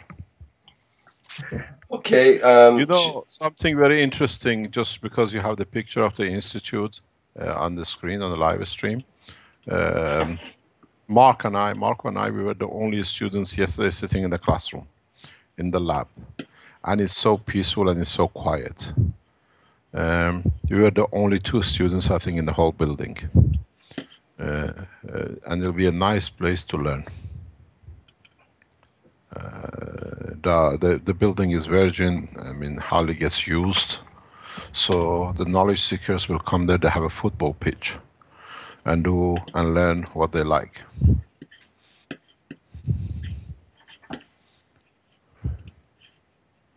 Carry on. Okay, so the question go a little bit theoretical. I did something here. We took the GANS and got some water, and I put some dust in. I mixed it up and I let it dry on the sun. Can you repeat that? We cannot understand. Can you repeat, please? So after the workshop that we spoke, that when you leave the GANS in water, you still keep the dynamic condition of the structure. I thought maybe let's see what is going to happen if we put some dust inside. If the fields that the dust contain are going to come solid in some way. So I put some dust in the GANS and I keep the water like one night. And then on the next day, I let everything to dry on the sun, all the water to evaporate. So then when we clean the dust and we see the nanomaterial, we can see that it's getting like a solid structure, like very dry. And the GANs, they stick to each other. It's not like when you dry it out of the water with your stove, like in the sun, it's a little bit different effect. And the thing is that, like I find out later, my dust was, I think it has some iron in it, so it reacts to magnets. I think this is the reason, because everything around is reacting to magnets. So I was wondering, is it possible in this process of drying the dust and the GANs together on the sun, maybe the GANs get some of the qualities of the material that are within the environment? Like, I mean, we know that in the GAN structure, we don't have the electron and the proton, it's all together. But does it mean that when the GANS is getting out of this condition, we are having the electron back in the whole structure? And in this matter, is it possible to consider that we're going to have, depends on what material we use in the drying, is it possible that we can get the qualities of this material like magnetism in the GANs also?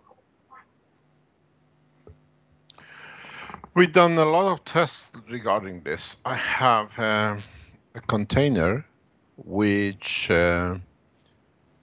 internally I've done what you are trying to show, and over time we see residual material being attached and we see the shape of the magnet in the water.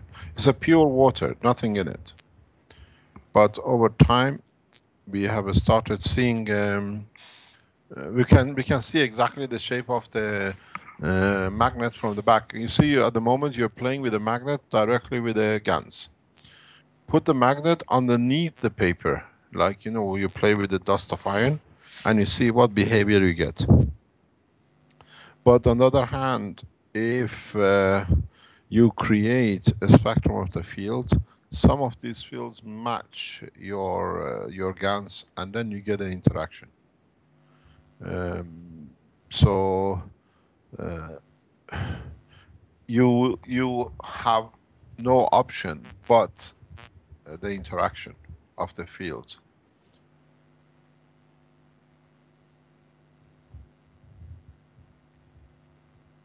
Yeah, I was thinking the same thing.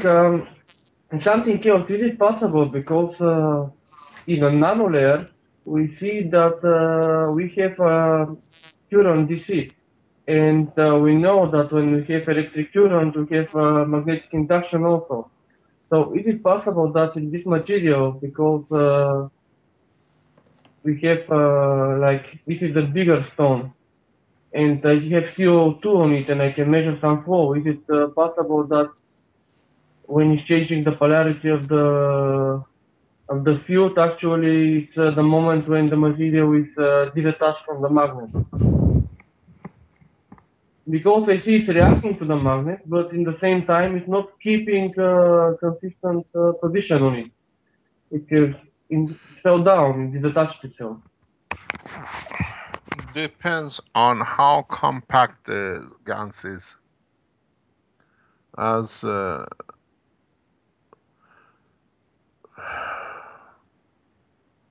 years ago, I made a nano-coated material.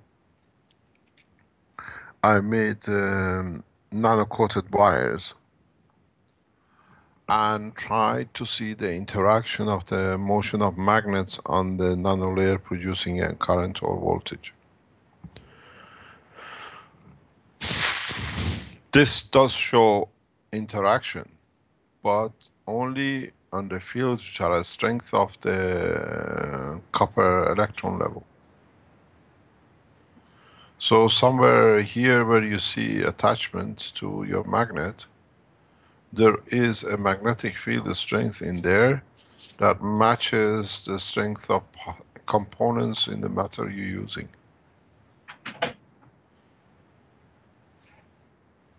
If you use maybe iron magnets on their own, you won't get such attraction the way you do.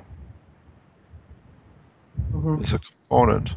There is something interesting which I looked at this years ago. We get, I have to be very precise how to explain this, not to go the wrong way. When we use certain plasmatic conditions and we put magnets to contain it for certain diseases, because the people drink from the cups, and then we always collect our cups back, because when I open a container it gives me a good insight of the process. We see, for example, you're using a coated magnet. Is internally different than the coating outside. That in certain conditions the coating falls off, but the metal magnet inside or the main structure inside does not change. And in some cases we see half of the magnets totally disappears, it's not there. I've shown this to the knowledge seekers.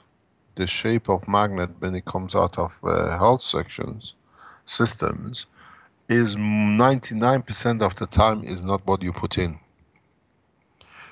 The strength changes, the plasma changes.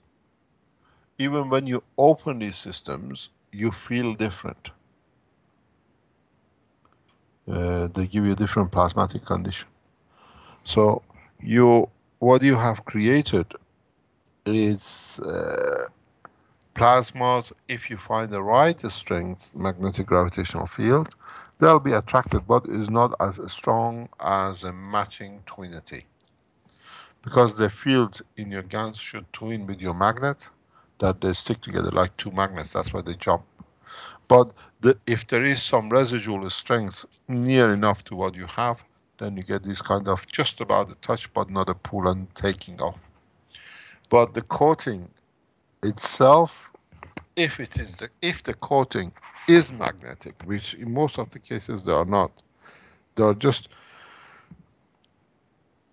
metals which are coated on top, which they behave like magnets. Then the interface between the two magnets gives a different field gap, because it's not 100% cohesion between the coating and the metal part, the magnet part inside. In that layer, you produce gravitational magnetic field strength, which matches the same as the layer between your GANSes. That's where the attraction takes place, not between the GANS and the magnet, but the microscopic, nanoscopic layers of the fields in the gap space, which matches the same as the nano gap. Even though you have a solid CO2, you still have some gaps in between. And my line of thinking has been for a long time, is not the metals and the CO2 which they attract, is the air or oxygen or whatever you want to call it, which is in a minute nano layer at the interface between the two coating of the metal and the two metals, which matches to the ones of the CO2, or what you call it, the space in between the magnetic field. Because in these gaps, the fields are still existing. They are in the plasmatic form, but not connected to any matter entity. It's very much like when you put water in a CO2 and then you have a gap in it. Even the water is there, it behaves like a magnet, but it's not magnetized. And I think that's where most of the attraction between your magnet and your CO2 comes from, and partially residual of the fields in them which are matching. If they don't match, they don't attract. So it's simple. But because you have a GANS, it's a dynamic plasmatic field. May I ask another question, which is interesting? Just Can you theoretical. answer your own question for a change? Ask it and answer it, and I'll tell you if you're correct.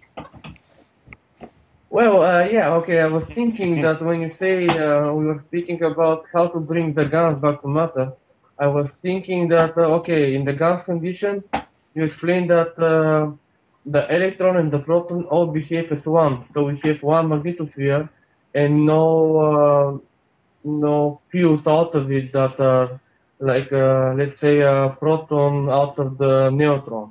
So each GANS is like a structure of neutron, like a fuse. So actually, when we want to bring the GANS back to matter, we have to create a condition where we allow some of the fuse inside of the GANS to get out and get like the structure of the atom. Is this make sense? No, but I think can you repeat it, because I see. Can you go more in detail what exactly you're talking about? I mean, you explain that when the elements come in the gap, they come in the twinity and they create a magnetosphere around it. So around this element, actually, we don't have electron attached to it. We don't have the plasma attached to it, and it's a clear magnetic field with its own magnetosphere around. And if we see the structure of a neutron, which is a neutron in still not matter, we see the same thing, that we have a field and we don't have electrons and protons around it. And then when it's coming matter, actually it's part of the field get out, like you explained, and it's getting proton, and then part of the field get out and getting the structure of the electron, and getting the whole structure, and then to matter. So it is the same in the GANS. We need to create a condition where we allow the part of the field inside of the GANS to get out, and then to continue the whole structure. Possibly.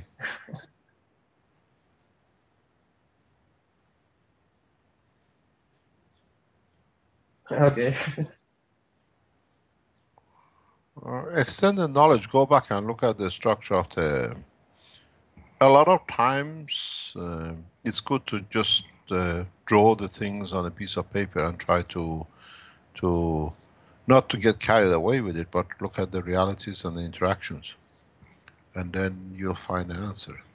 It's very much like I've seen, I received different comments on emails and different places, and I see comments sent to me through different directions from people around the foundation or other people who go and find a way to contact us. A lot of people, and especially research centers, when they test some of the GANS material, they tell, for example, with a zinc, it's a zinc oxide. But they do not understand how the process was produced. Part of the process is that if your salinity is not in the right length, like with the zinc plates, or when you made a caustic, your caustic carries very much like a chlor or chloric acid, even though you produce GANS of the matter, but you produce a state of matter GANS, which means the zinc is released from the plate, the same as you make a nanomaterial, and in zinc being released, like the way you plate your copper with a low current, very low current, when you connect your plates and your salinity is in a specific condition, strength, then you don't absorb so much CO2, because most of the energy of the field is used to separate the zinc that it gets attracted, absorbed, or with the water becomes zinc oxide.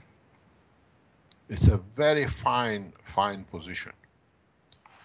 This is why we emphasize on, like, you wash your plates clearly, that you don't carry any chlor around or whatever, or you don't carry any acidity, because, for example, acids have effect on certain ganses because of their gravitational magnetic fields, but not on the others. We've seen the reports even from Chinese group, and Emmanuel has done, where he adds certain kind of vinegar and he converts the gas into a black material at the bottom of the pot. All it does, it takes the energy which was given, and the matter changes from a gas state to the nanomaterial. So you make a solid state nano material, and you see there's a black pieces at the bottom of your pot.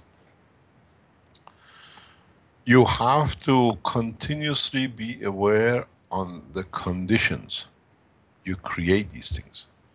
If you put the plates outside the container, as we see with the Omega Quantum, you will not produce that much CO2, but you still produce CO2 without no touch with the metal, which shows the property of the effect of the field. In cases where the contamination, which with materials which in conjunction with water can behave like acids, and a very extremely low current which floats between the two plates, you start creating a condition of plating from one thing to another, one plate to another, but because it's on such a weak state, immediately becomes the GANS of the matter, like a zinc oxide. And when you add some acids or other materials to it, it behaves two ways. The zinc does not disappear, but becomes like a black material bottom. So now you produce nanomaterials. And then you say this is an oxide, zinc oxide. But in fact, it is a GANS of zinc oxide, which by adding acid to it, you create an environment that it returns back to its nano state. This is one of the ways of creating pure nanomaterials, where you separate it, you make a matter out of it as a layer, then you release it as a GANS, and then by adding another material, you convert it back to a nanostructure. But it'll never return back to its matter state unless you add or create a specific condition. I know Emmanuel has done some tests on this line. I was talking to Sohail about it. He was explaining to me a couple of weeks ago. Because we have done these tests for a long time. So we see the state of matter, we understand the process. And if you look at the bottom of your pots, if it's transparent, you usually see something black. Or you see the material. It means you have managed not only to reverse back the atomic structure into a nano, you have managed to return it back to its atomic structure, but individually. But you need a lot of them to be able to see them. So this is part of the process you have to observe, because I've seen a lot of people who say that they test the plate and it's a zinc oxide, but as I say, you have to look. Some of the plates which we sent out originally, if a right condition salinity is created on it, because the caustic was contaminated with chlor when it was with us, initially it wasn't contaminated because we get all black material. But after, through the sabotage, which we saw, it was part of my life, was about to be taken by the same type of operation, they added chlor to it because it was tested independently by the Keshe Foundation support people, and they say it's a additional chlor added to it. This chlor, when we made the caustic, being in the water of the caustic, creates a condition of acidity which becomes plating, and half plate and half GANS process. So now some of you might have seen a white material which is actually a GANS of the zinc oxide, but when you add certain acid to it, then it disappears. then the material, actually if you look at the bottom of your plate, you see black spots, which means you have converted the GANS to a nano state matter.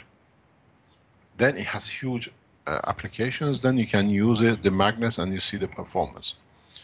It's not that you capture CO2, the CO2 capture is very a small part of it, but because you created the right condition environment and the connection between the two plates created a nano current flow which is needed, now you've done exactly what you did before by connecting the plate to a current flow directly to a power supply.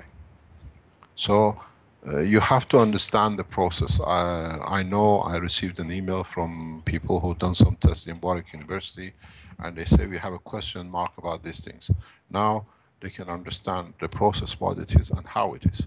You have to ask the people if they have a residue at the bottom, and if that residue is black, then you understand you created a pure nanomaterials. This happens in the conditions when the manufacturers do not clean up, or the caustic or the process creates a condition, or when you use salt water to create a condition of the release absorption of CO2, the chlor in NaCl of your salt creates an acid condition which is in that position, tries to become half, is a schizophrenic. It creates a plating condition, but at the same time it behaves as a GANS, it looks like a GANS. And then when you add certain acid or vinegars to it, then it disappears, and you say, you see, this is fraud because it's not. In fact, you had a zinc CO2 GANS state, now you have converted it into the nano, that's why you don't see it. So you have to then test it and see if it behaves as a magnetic condition, and then you know you have a nanomaterial in your hand, because nanomaterials are plasmatic magnetic field condition. I'm sure a lot of you have seen this, but you got to understand the process. That's why I said, even suggested to Sohail at the beginning when they were developing this unit, try to put the plates outside the container, or coat with silicon the plates, because we received some information that these plates are too thin and they disappear. So by coating it, you don't touch the material, you only create the environment for the CO2 captures. These are part of the process of learning in manufacturing by the Chinese group they have to look into. As we've seen people hang zinc sheets and strips around the container, and they still collect CO2 inside in the water salt, because partially the condition of the copper condition creating the environment is not needed. But in that structure, you create a gravitational magnetic field, the strength of CO2, which gets absorbed from the environment. Look at the totality and understand the totality. It is important that you understand the situations you have created or is created for you without seeing. And that's why I say you have to explain your point of view, that we understand, and how you've done it, that maybe we can add to the knowledge. So if you use zinc plates and you have a wrong salinity and you didn't wash your plate right, or a condition which is created that you have released zinc oxide, which is about different kind of creamish white than the white of the CO2, when you add acid to it or different kind of composition material like vinegar into it, you say, you see, it's disappeared. It has not disappeared. We know this already. Even as I say, Emmanuel has shown it in his work. Then you add the energy to the acid link, your electrons, that you convert the GANS into a matter state, which is a zinc, nano zinc, which is correct, and it proves the correctness of the technology. But because you have not created the right environment, your CO2 is a fraction, it's not the totality of what you absorb.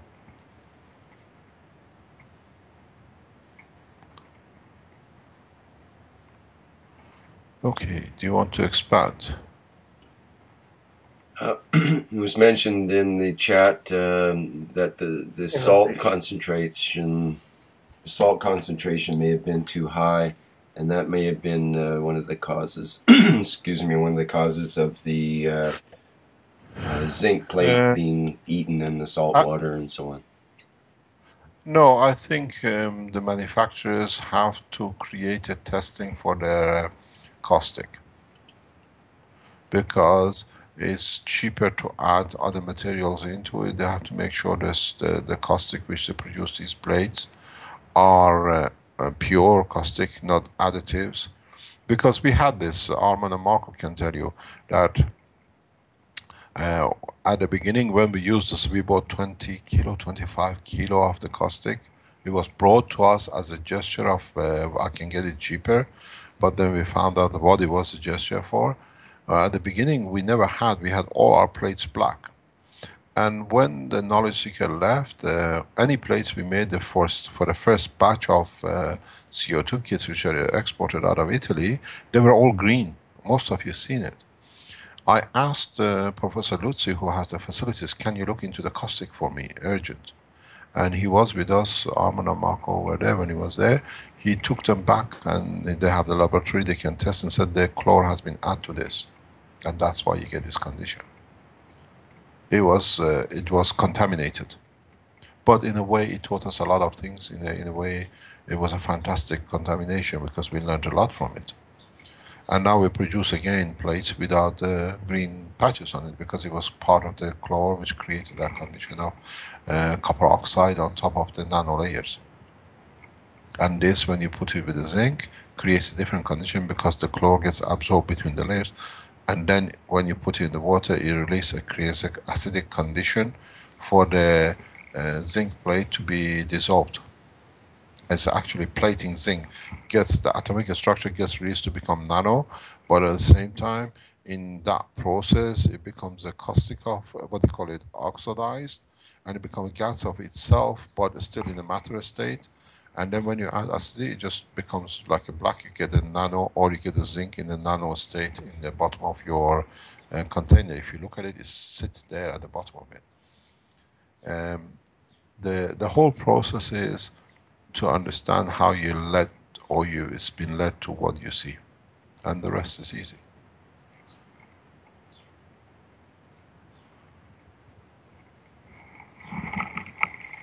Any other questions? Okay, what else have we got here?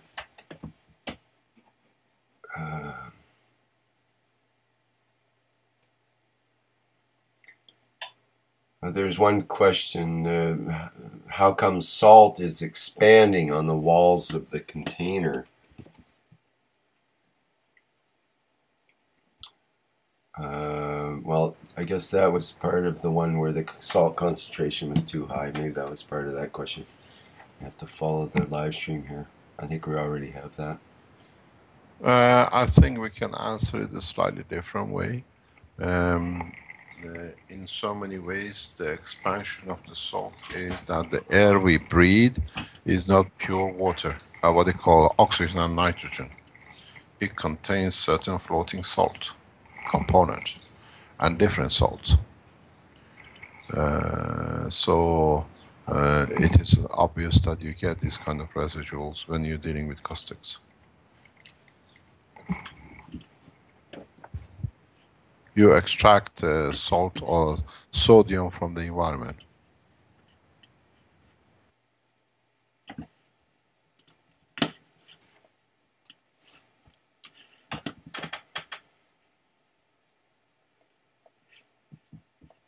Yeah. There was Any other questions? Well, there's a question on the pH of the salt water. Can it affect the GANS production or the field of the GANS? I think you've already at least partially answered that by saying that the acidity of the environment definitely does make a difference.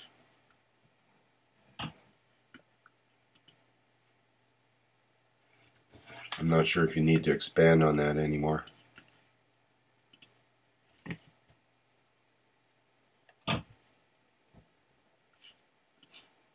You still there, Mr. Keshe? Yes, okay. I am. Good. What else do we have? Well, I want to share something. I'm Lisa. I want to share something sure. about the pain pad. Because we in China we have many people bought the pain pad, so they are doing like every kind of testing and like that. So there's one person, he shared his experience about the pain pad. This person, he is like staying at home and practicing something, so he hardly eat.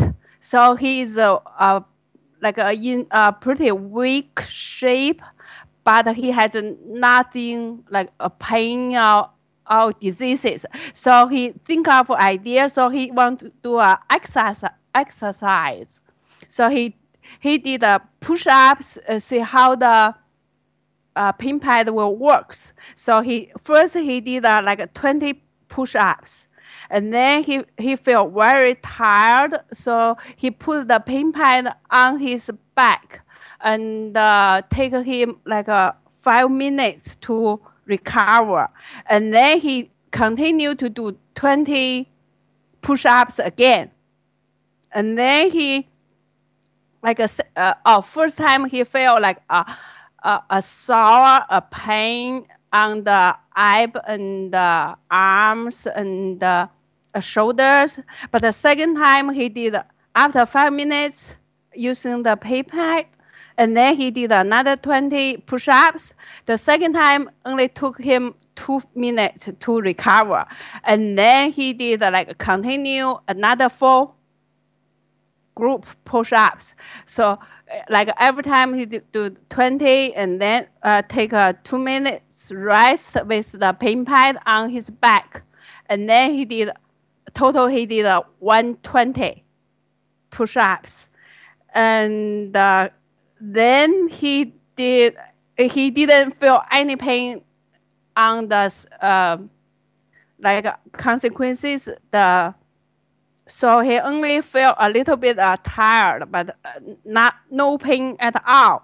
And then he did 50. What's that? It's not push-up. It's face up. What was that called? And he did 50. And he didn't feel anything.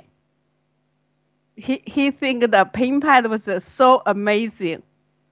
And also he feel like the pain pad like gave him the energy. He feel the energy, the circulation is much better. So that's his experience. And he also want to ask like how long he can use the pain pad, and whether will be like take too much energy from it. So he want to share this experience and want to ask a question about it. So Mr. Keshe, can you explain on that? These pads are plasmatic condition, create the plasmatic condition the way they are used.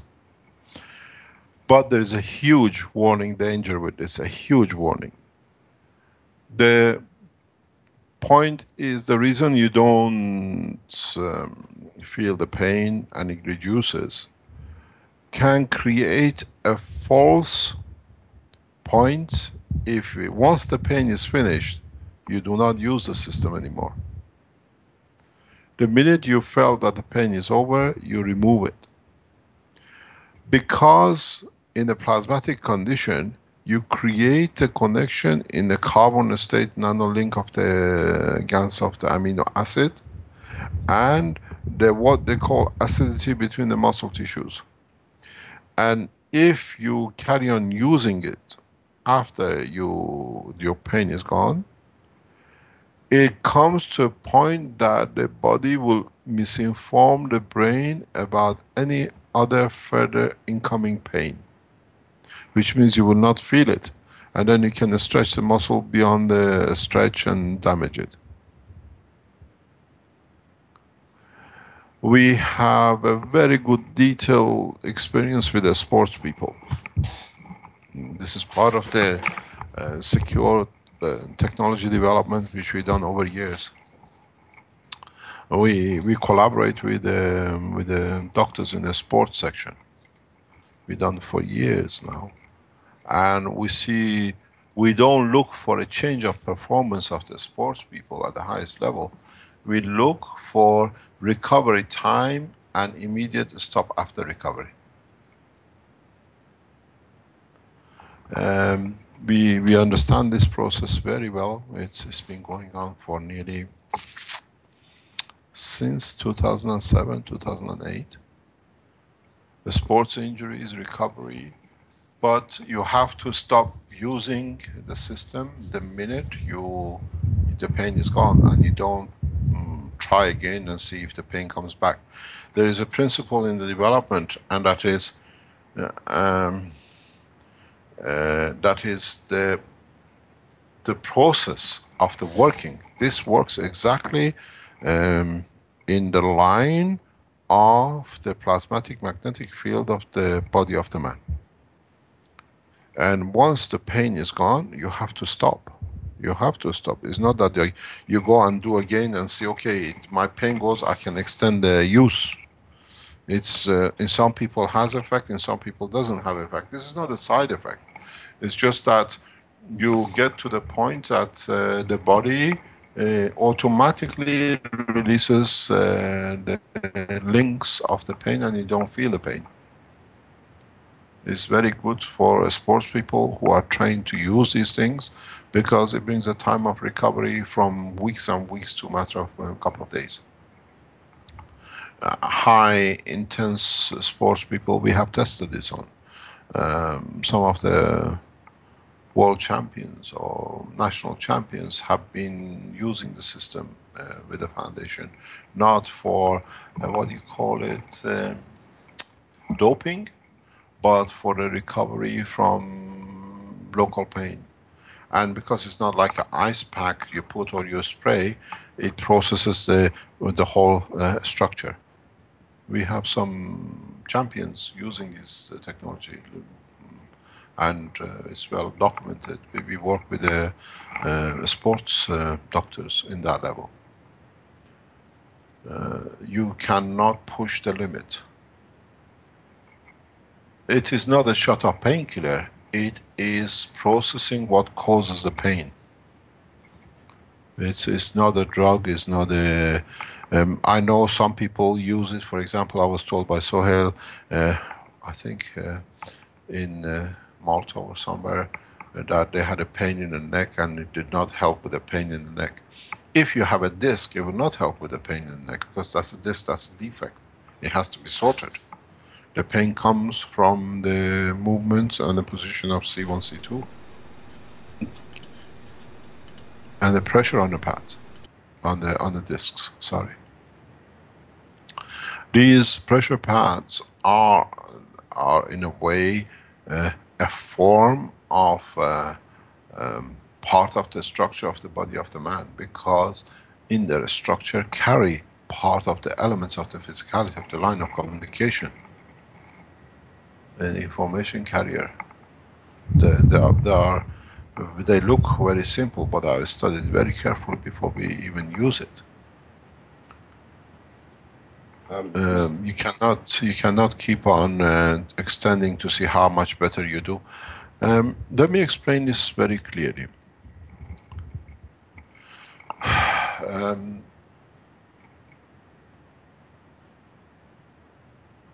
When I came back from Iran, due to the suspect cancer in pancreas and liver, and in developing systems to overcome the condition of the pancreas cancer, I developed technologies for myself and systems to overcome, which has been successful. But years later, 3-4 years later, I fell off a horse, in a horse riding with the family, that I broke all my bones. All 8 ribs were broken, and 2 broken in 2 places, so I had 10 broken ribs. And I had no pain. It's amazing. There were no pains, and then when we used the system, there were no pains at all. While breaking the bones, I did not feel any pain. And this was very strange, even though the broken ribs penetrated the lung, the kidney, and the liver. Then later on, years later, in analyzing why I did not feel the pain, one of my conclusions in respect to my own structure was the possible use of the systems, materials which I made for myself. I have short-circuited my neurosystem for a time being, or for a short time. And this was dangerous for me in a way, because if I would have felt the pain in the mountains where I fell, I wouldn't have got up. I would have stayed grounded. Or when they moved me, I wouldn't feel the pain. And then they wouldn't move me the way they did. This is one of the things, when you use a system, you have to let go when the effect of pain is finished. And if it persists, you have to ask, you have to look for a solution with the medical people. This is a pain aid pad. It's not that it cures all your pain. You have to understand what's the source of the pain. And don't extend the use.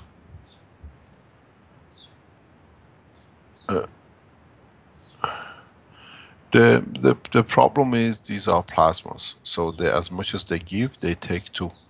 So it's very much like olden days. I always compare this system, an acupuncture and a leech.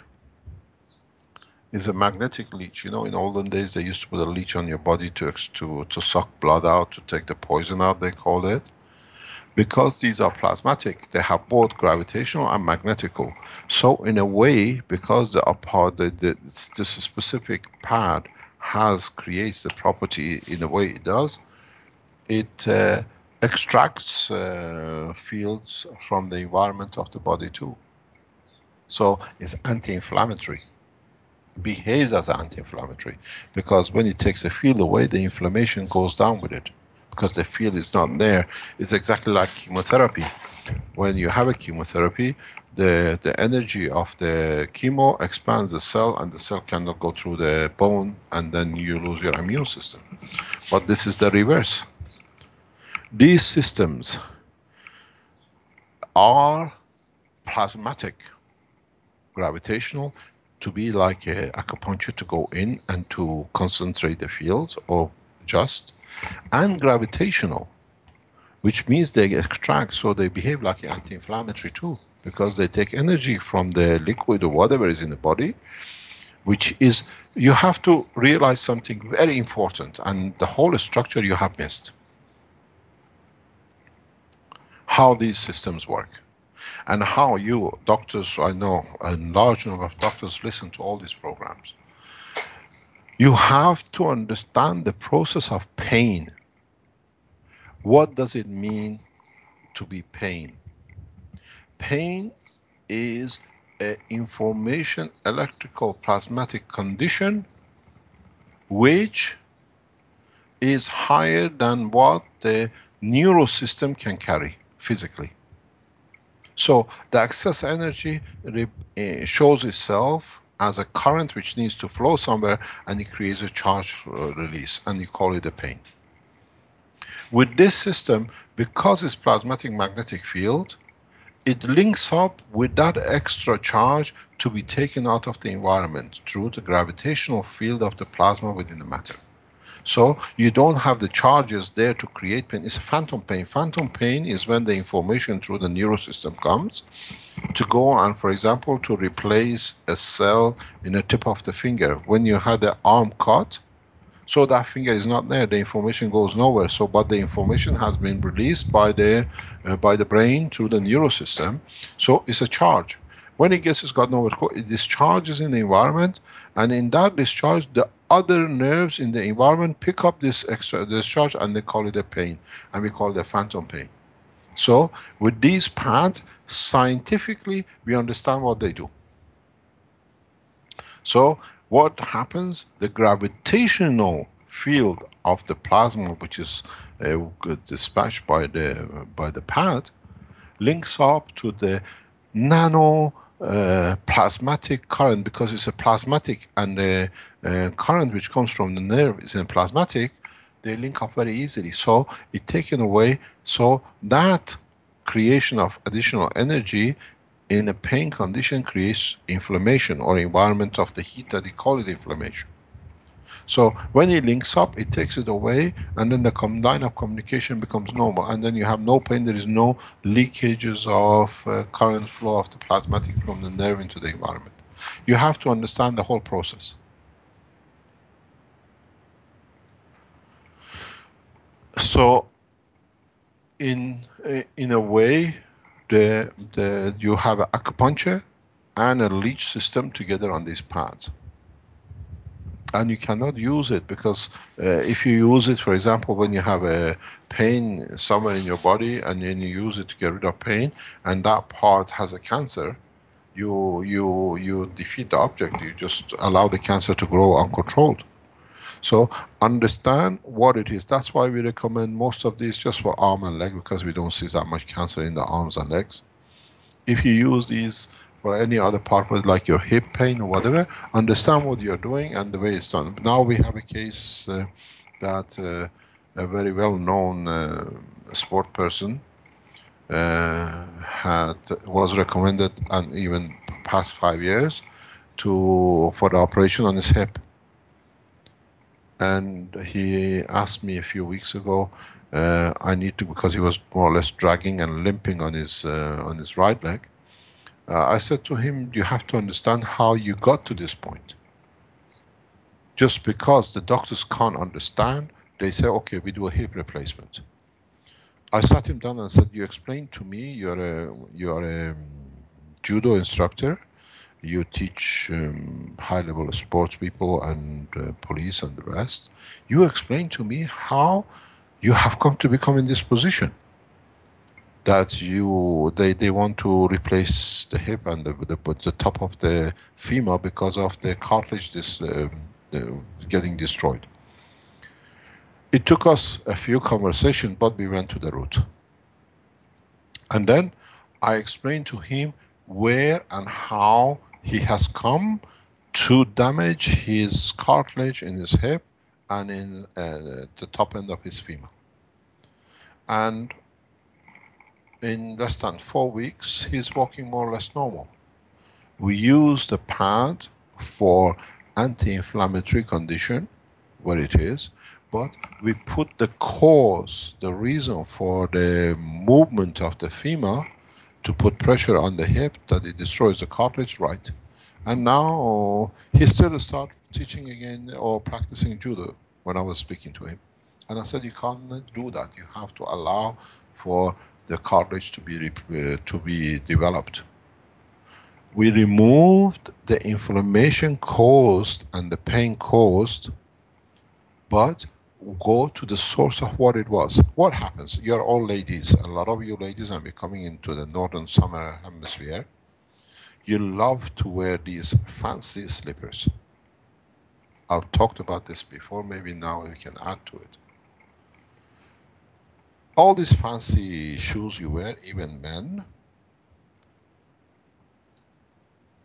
sometimes when you walk around the furniture, you get your small toe on your foot clipped on the door. You feel the pain, maybe inflammation for a few days, and then it's gone, it's finished. But in fact, that inflammation, that clip of the little toe, is beginning of the disc replacement between 5 to 10 years down the line. Understand the reason why. The body of a man has two balancing systems. One is a nerve which goes right across the flat of your foot, which controls the physical balance. And one is your in middle ear that it controls the balance for your emotional, the brain side. Because they have nothing to do with each other, they're just stuck on a pin together. When you clip your toe, and it moves. It's a micro nano movement.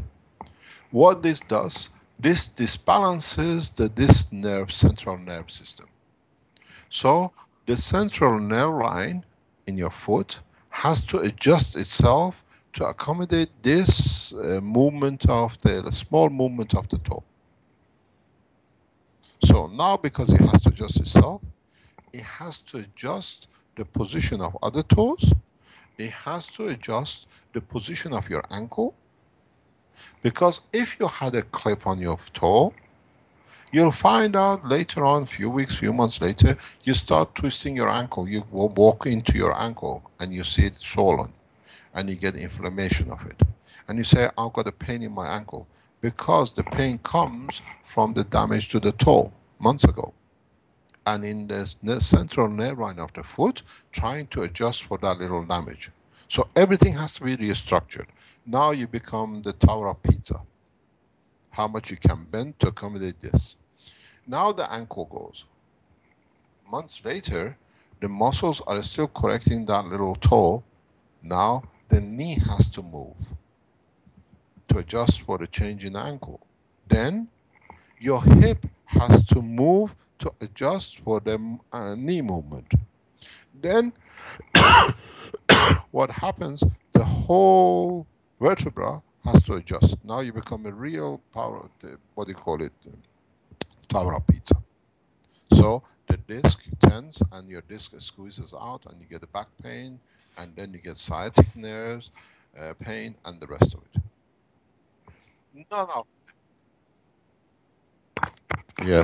None of the osteopaths and chiropractors will ever put you right, because if they put you right the first time, that's it. You are done going for a visit and there is no job. I teach this to osteopaths. I've shown this to Dr. Elia. I teach this to the sports, doctors. I teach this thoroughly with the chiropractors. So what happened? Now in this case, the knee has moved, the femur has moved in wrong position, so now the top of femur sits in the casket of the hip, so it's rubbing and it's destroying the cartilage. Now they want to change the femur, but they change the top end of femur, but they don't solve the problem of the misalignment. What you have to do is very simple. You find a very nice guy or a nice woman, being husband or wife or boyfriend or whatever, somebody off the street. You lie down flat. We'll make a video of this and we'll let you use it, because this stops a lot of disc operations. Every few weeks, it has to be done as a normal process of life, especially in summertime, which clip off your fingers or your toes. So what you do, you lie flat on the bed. You ask your what I call gymnast or your chiropractor to hold your small toe in a way of pulling it. You know the way you pull your fingers and you hear clicks? You start from the small toe and you go one by one, pulling the toe in a straight line direction upwards, that all the toes come in line. In this process, you bring that nerve system back to its position, and you repeat this the first 2 weeks, 3 times a week, and after that once a week, twice a week, till you get rid of the pain. Then your ankle moves in its position. You'll have some pain in your ankle for a few days, because now it has to go back to where it came. You get some pain in your knees, which has go to pain, and then you get your femur to be adjusted, moves just a micron upwards, and it doesn't destroy the cartilage. There it goes, a hip operation. You don't need to spend years in hospitals and operations. Then all the disc situation goes the same.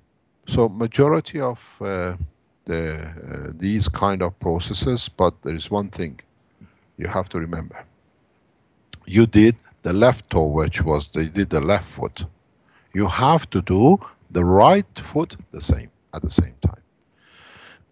Because the side has adjusted to the movement of the left side, the right side has to be adjusted. But when you did the toes, now you have corrected only the nerve foot, you haven't corrected the rest.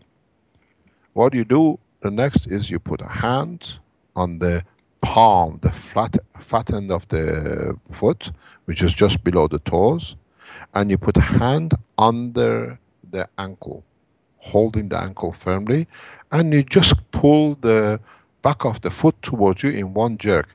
That it allows all the muscles, nervous system in the legs and sciatic nerve to adjust themselves.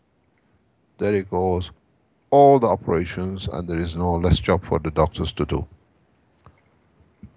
And the process from the time you click your finger or your toe till the time when you have a disc operation is 10 to 15 years. You totally forget about that little clip of toe on the door or a furniture or whatever.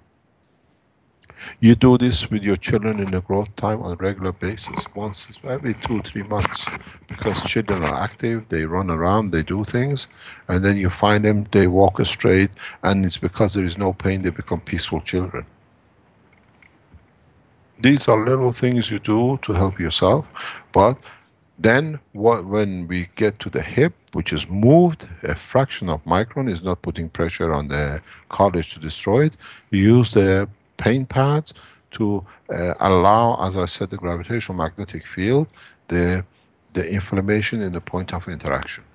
And then you find a man living a normal life where he was in misery for years.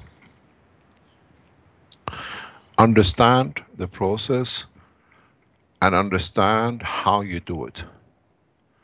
Understand the totality. You cannot stop the degeneration of the disc if you do not get the pressure off it. You release the pain, but you have to move the pressure away that the cartilage can develop. This gentleman was with me yesterday, and he walks as normal. I asked him to run with Marco a few weeks ago when we were here, and he can run for the first time in 5 years.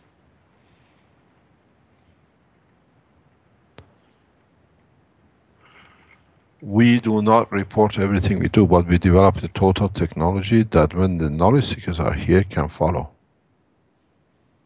can do.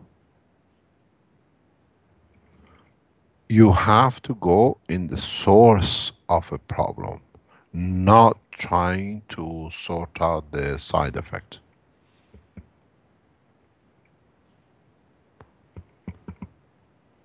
The present medicine only deals with the side effect because it generates a lot of money. If they sort the problem from the source, there is no need for it. But as I always tell them, there's 7 billion of us and we keep on damaging ourselves. So you have a business for future. You don't need to what I call eliminate the scientists who come up with solutions. These pain pads have very much plasmatic gravitational magnetic field environment. Because of that, they want the field which exert as a magnetical behaves like a acupuncture pin. It concentrates the energy to one point, and the gravitational magnetic field extracted from the point, which disperses through the body and even to the skin and even to the matter you carry as a cover. So understand what you're doing and the way you're doing it. Mr. Keshe, there was a question, can the pain pad be cut into pieces and each piece used? Don't do that. Don't do that. That's not recommended. You can do all sorts of things with it. They used to fracture. When used too much of them, they crack. I asked Sohail to see into it. That doesn't happen. The effect is from 1 centimeter to 10 centimeter or 1 meter is the same. But when you use it low as a patch, a small piece, does not create the condition of the plasmatic. It becomes more layering. When you have it as a bandage around you, your body section becomes part of inside the core of the plasma. And it behaves that way because I was going to ask Dr. Elia to do the next health section on the skin of the man as the biggest organ. Because we have to understand the operation of the skin of the man. The skin of the man is one of the best coated reactors God has ever created in a matter state. Then you understand, when you put these pads on, your body, the nano layers of your skin reflects part of the energy back into the plasma, and it's in tune with your body, it's tuned with the plasma of your body. So if Dr. Elia does the next Tuesday teaching on the biggest organ of the man, which is the skin of the man, then you understand most probably why and how these mats work so effectively. Even in a pain condition, in a burn condition, they have some good results. Even in physical injuries, they have some good results. We've been testing this for 10, 15 years. I know more or less everything, the way they can work and they can operate. I will not use it for a disc damage, because this damage it will not solve the problem. What has happened, the disc is damaged, is crushed, so it's disbalanced. You have to grow the disc enough that it takes the pressure off the nerve, then you don't have a pain, and we have developed this technology fully. There are a number of cases we've developed. If you have a spinal, what you call a disc damage, even if you are twisted, as long as the disc is not removed and vertebra is not fused together, you can go back to normality between 3 to 6 months. And this is one of the things that the Keshe Foundation Health will develop in the coming weeks and months, that if you suffer from any pain damage in the vertebra as a disc damage, it can be eradicated in a very short time. Dr. Ivan Mitchell can tell you, we run a number of cases in Belgium. He's been operated, what you call it, witness to 1 or 2 cases. The process is to understand the reason, and then you can solve the problem. Not just try to get rid of the pain, understand where the pain comes from, because if it's temporarily, you hit yourself somewhere or whatever, and you have a pain or a kneecap pain or whatever, yes, the pain goes, but if you persist, don't keep on putting it to get rid of it. Understand the reason behind it, and then try to solve the problem. Then the pain pad will work effectively. And don't use it for headache, because I can tell you what it can do to you. Any other question?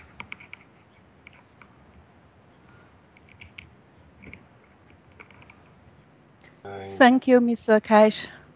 You're quite welcome, Lisa. I had something I'd like to show here. When you started discussing the idea of wrapping the pain pad around and how the skin wraps around, and so I'd like to show my wraparound GANS mug, basically. So can you see the live stream there? Well, it's not coming through yet on the live stream. It's just yeah, we see a pipe and a jar, yeah. Okay, yeah. So what this is a special kind of jar, in that it's got a double wall on it. So it's got a air gap normally in between the 2 walls of the jar. So I've got GANS in between that double wall. So it's empty inside the jar, but there is GANS in the double wall of the jar here. So you can see it sort of floating around in there, and I can shake that up and so on, and it's basically a jar with the enclosed field of the GANS around it. Now you can put on the cap, for example, it's got the straw and so on, and one could potentially use it in a health manner. Perhaps it would have to be tested, of course. You might be able to breathe through the straw, or breathe into the jar with the straw, to put your moisture into the jar for particular experiments and so on. And there's actually, I think, a lot of potential with this concept. For example, I had this new little device that I had created, a radio type device for detecting gravity waves and so on. And I put that right inside the jar, and it actually increased the ability for this device to you could hear the audio signal increased. So I'm interested in using this as a sort of a radio antenna, or more like a detector or sensor. And partly to that effect, I've also added another thing to it, which is it's got a little tail out the back here. This is a nano-coated wire. The wire is nano-coated. It goes into the double wall of the jar, and you can see it alongside the jar there. It actually snakes down inside the GANS, and it's nano-coated copper. It's very fine wire. There's probably 100 strands, or at least 80 strands there in this special speaker wire. It's very thick, and it's nano-coated all the way through the wire, because I nano-coated one end, and it was able to travel all the way through the case of the wire. I actually had a little help with that when I applied a vacuum on one end of it, but it travels through anyway, and it's coated right through to the other end. So the idea is to attach this other end to a detection circuit of some sort that will be able to be tied into the GANS material inside. And with that, we can either use this as a detector, or possibly put energy into it, a small voltage perhaps, to create an actual signal. It could be a transmitter. So it can be an actual transmitter or a receiver. And it's interesting because these types of bottles, these plastic, this one's it's interesting. It's called Aladdin. It's a Aladdin mason jar. But I had a nice analogy to an Aladdin's lamp, and I had supposed maybe if it was rubbed in just the right way, maybe it could produce some sort of magical properties. And in fact, Elia mentioned when I showed this in the plasma reactor group last night, that one could take one's fingers and apply them on each side of this device, and possibly activate the device that way with the right intention and so on. So we have sort of a multi-purpose unit here. These are, I was going to say, these are becoming quite common. They're available in the local Walmarts and that sort of thing, and now they're starting to have a whole wall of these double-walled type containers.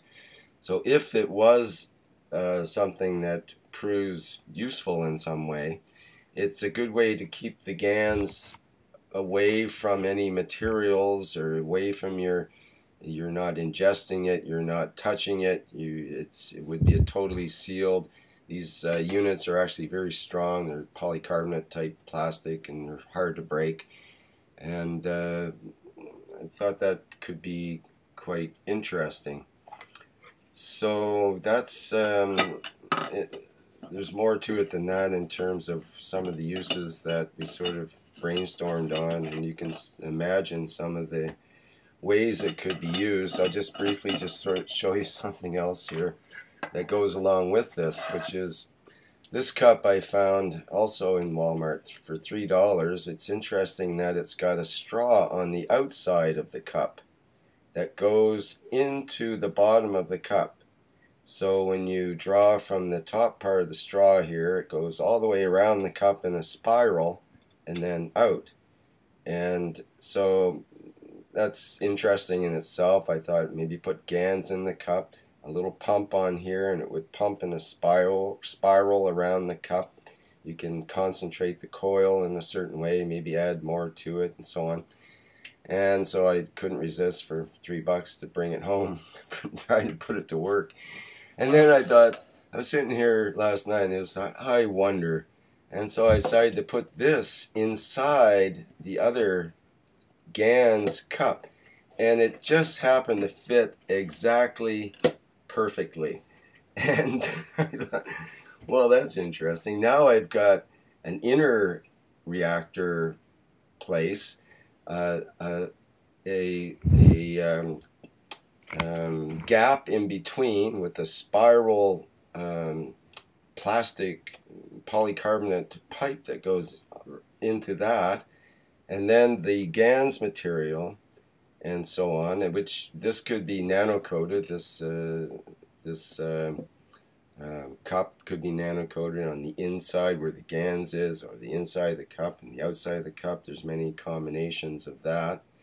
And now we have the insulating layer in between, which can be filled with other materials, and this other cup in the middle, which again could have another core in the center of, perhaps, for example, the straw could be in the very center of the whole apparatus, and it could have a nano-coated wire in the center of the straw even. And then you could imagine it as the straw is almost in a reactor you have rods, so the straw becomes a rod that you can pull out and push in to draw different strengths of your material that you're either drawing from or putting into on the inside. So I found all these multi-purposes for this relatively inexpensive apparatus, and kind of excited to put it to use in some ways, and use it as a detector circuit is what I'm primarily interested in. I want to find a way to measure maggrav fields of different rotating things and of apples and whatever. I want to be able to measure, and this is one of my quests to find those kind of measuring instruments. This other box that I showed earlier, the aluminum box, is another story. It's supposed to be a gravity detector, and it won't detect any radio frequency, but it will detect changes in gravity, like from nearby rotating devices and so on. So I hope to work on that. I've made it into a unit, and I've started to test it, and it's interesting, and looking forward to doing more experiments with that. So that's pretty much my little wrap here about that. What do you think, Mr. Keshe? Any hope on those ideas?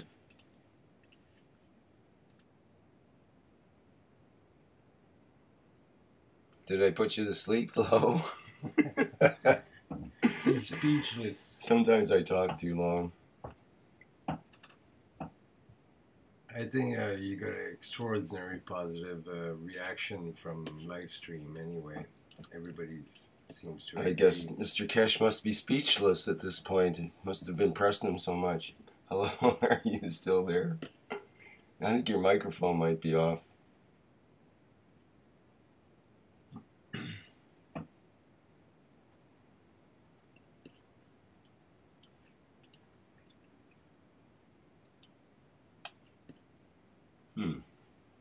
Okay, well, we can't hear you, Mr. Keshe, so I'm not sure if you can hear me right now. Yes, sorry. Oh, okay. I muted everything, and I forgot to unmute myself, so I shut myself up. No, it's beautiful what you've done. I explained to you why, and step by step we go through it. But while you were talking, I saw something on the live chat, somebody giving a link to donate to Keshe Foundation on a special link. I've never seen this one.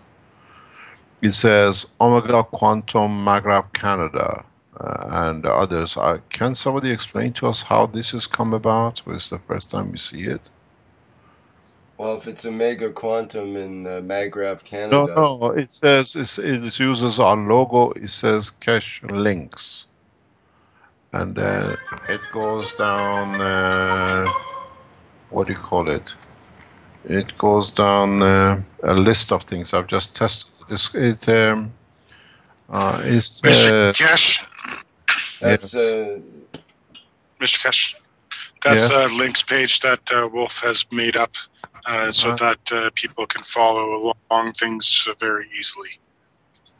Okay, no problem. That's why I just wanted to see what it is. Okay, I'm going to answer you in a very, very easy way. What you've shown us is fantastic. It is very beautiful. It's it has huge application and implication. We discussed these double layer systems in the Spanish workshop in the past couple of weeks, how to use them for growing vegetables or plant pots. I purchased one just the last day we were in the Sensano a couple of days ago as a flower pot to fill it in to see if it changes the life of the plant if you put it in there with water. The application for this I even discussed with Sohail a couple of weeks ago, that they have to produce two double layer system to put the GANS in, to literally put an end to the people who oppose the thing that the GANS is dangerous and blah blah. Now you receive the fields of the GANS. So you can add different materials to it and use it different ways. These are, in the long run, become a kind of exactly what you talked about as measurement tools. Because once we fill in these containers, we are in the environment of the pure given plasma condition of the matter.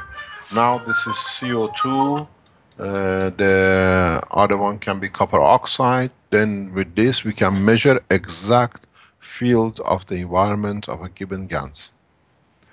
And it's a beautiful thing what you've done. The process of putting a cup inside and the straw, we have used the system nearly 10 years ago. One of the ways we use this process is that children don't like to suck on a straw for air, or they don't like to drink water. What we do, we put straws like this, a straw attached to the cup, or in a football or whatever, for them that to them is a play. So it's not a what they call it, meaning of absorbing energy. It has a huge application, and this is the part that now you brought it forward, and it has to be developed fully, and is something it has enormous applications. Enormous applications. You know, it's funny. I when I found the cup fit just exactly in press fit into the other glass, to the other mason jar, I thought that was pretty amazing. And then I thought, I wonder if that straw is going to fit the other one. And sure enough, the straw is an exact press fit onto the other straw, and it can be extended out to like a foot away from the main reactor to blow into it or suck out from it or extend it for some reason. I couldn't believe it. In fact, I could easily add another cup on the other end of this long straw thing here, and now I've got 2 cups that are connected by one common plasma tube, you might say, or GANS tube, and that could be interesting to play with. So, boy, there's a lot of combinations. There's hundreds of experiments I've created for myself if I can only do them now. The beauty of a simple system like this is that in a simple way, you create a condition which is homogeneous and constant. The use of these cups and straws, if you have used the health systems of the Keshe Foundation, they're always coming with a part of the package. One of the things which is highly it's not a warning, but it's I explain to you that you have to understand the totality. When you create fluids like this and you try to consume it in any shape or form, unless it's designed and developed in a specific way to do what it's supposed to do, you Because of its plasmatic magnetic gravitational field strength, you can create huge positive results and the huge negative results where through its dynamism and what you add, you can touch the emotion of the man. And this is very important to understand. It's not a warning, it's something that it has to be checked and processed and then to be added to. Anything you work like this and you think it's nice to drink the cup, from the cup, understand the implication and application of it. Yesterday, I was talking to Marco.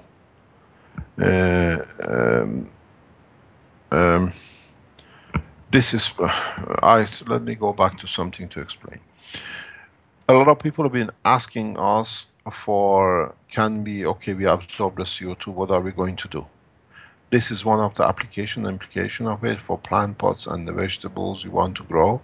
It receives the energy without a touch with the CO2 or GANS of anything. We discussed this in the Spanish teaching. But you have to make sure that there is no physical contact with the GANS. You created the GANS inside the jar, or you added to it, or you can put a nano-coated material in, and then you seal it, and then the material is created inside the jar, and it's got no contact, physical contact. But you produce a GANS. And then you have to allow the air in and to produce the rest of what you want to produce, or is a pure material. There is huge applications, and Sohail, I know, is working on it. We most probably see the prototypes when he arrives. We were talking with Marco yesterday. Somebody with a bladder cancer wants to use the GANS materials to see if he can help them with the cancer. This is their own idea, so they're volunteering their own body to test themselves. Please understand the process before you do anything. And it might work with your case, but not necessarily works with all the cases, because every bladder is made of different things. We don't mind receiving knowledge from you, but we are very much on the cautious side. We advise you not to do these kind of things. This is well known. But again, this knowledge is getting developed by man for the man. So if you gain knowledge in any shape or form, you can share it with us. We listen to it because it's your personal experiment. We know a version of this has been tested here in Italy in the past 4 weeks for a problem with the prostate, and it has totally eradicated it. At least past 4 weeks does not see any sign of it. But it was done in a specific way, in a specific manner. It's been tested with sinus infection. You have to allow us to do. We are not sitting around just watching things. We are developing technologies for it. Part of the addition to development is the first part, which has got nothing to do with the foundation, but it's basic tools, is being accepted by naval military to be applied as mass testing. This will be announced by the people who are in that field, and in time they'll come and explain. So the technology has gone into safety, health for military application. It's been approved by the authorities to be tested, and the military has accepted it to do it in mass. So we are developing, we are breaking through. But allow us to do it, that data is confirmed. Data is there to confirm, and we can support the totality. Part of this development has been tested by leading institutes, hospitals in the Western world, approved, and due to its approval has been accepted and is getting tested as we speak by the military. Because As part of the process, we explain how and how we can do it, because it's part of the development we need in a space when we don't have a doctors. It's highly advanced. It's very. We start the process in the next a few weeks to go in the next phase of the development.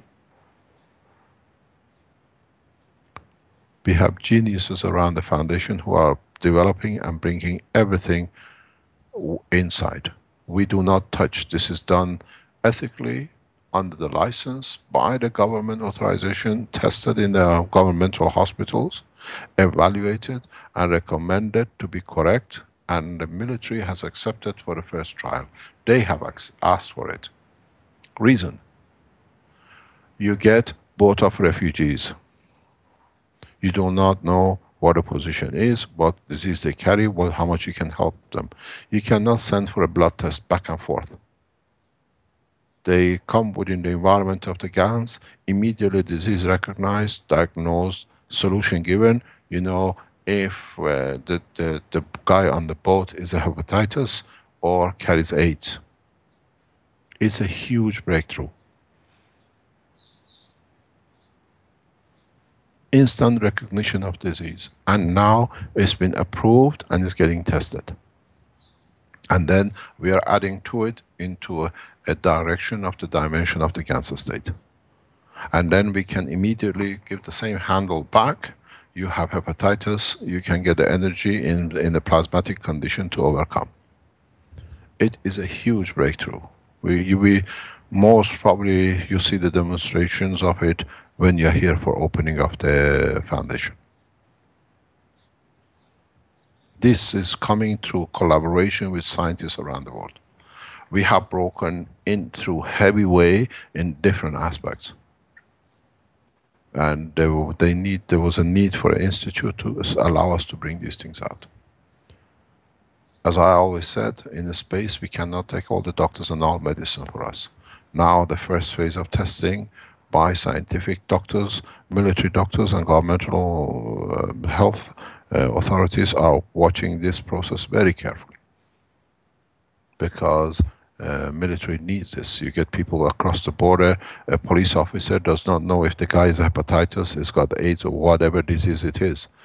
Holding its tool, which is GANS field with a specific condition created, immediately recognizes the gravitational magnetic field detection energy, diagnosed, the officer knows his life is safe.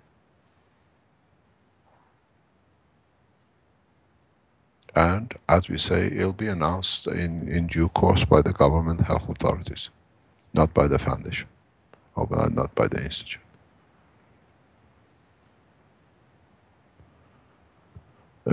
These are very, very important developments. We have all the facilities given to us to run tests on the medical aspects with the full control of knowledge of the government health authorities and watched by ministers very closely, because it can change a lot of things.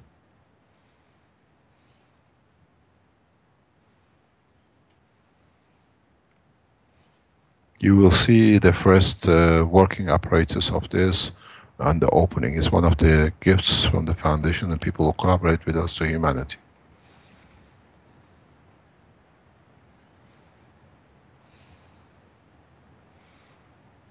Any other question?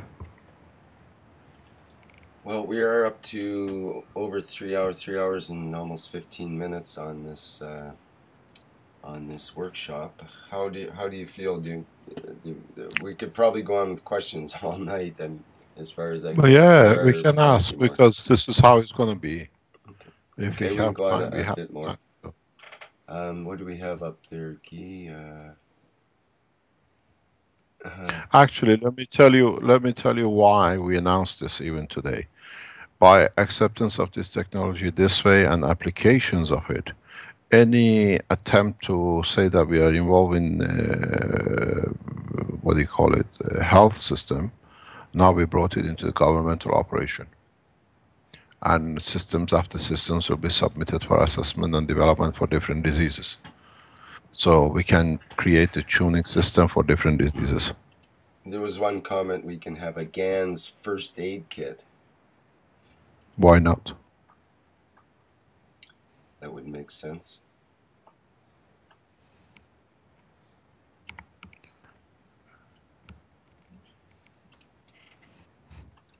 else do we have here? Can I say something to go back in what we started originally with, is that if you are, we know it's a large number of scientists listening to different universities to the program. If you want to bring the teaching of the Keshe Foundation into university, please contact us and we put you on the live stream teachings as we develop. So your students can be taught in the classrooms directly while the teaching is going on. I know a lot of professors and scientists and doctors would like to do the teaching. This gives you that chance to bring the new science smoothly into the structure of the university.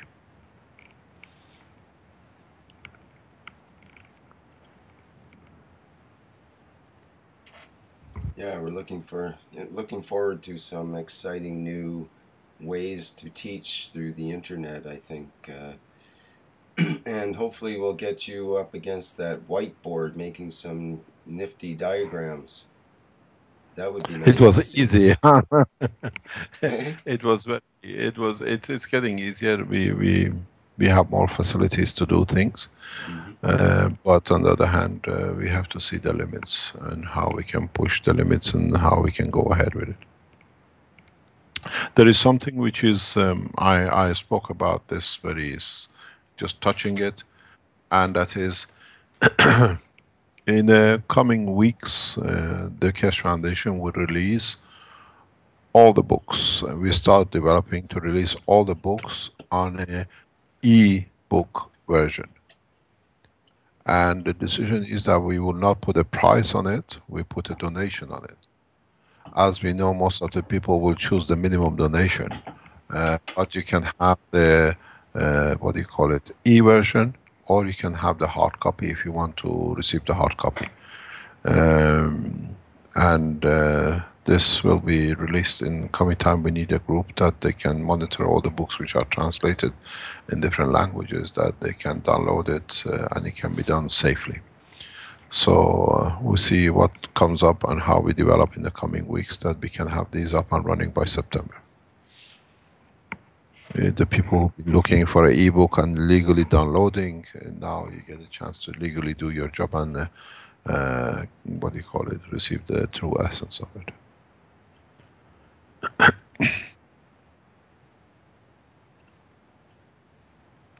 Okay, and other announcements, I'd like to say that people can keep an eye out for a little fundraising effort by myself and 2 other fellow Canadians, so we can make it to this opening of the Spaceship Institute.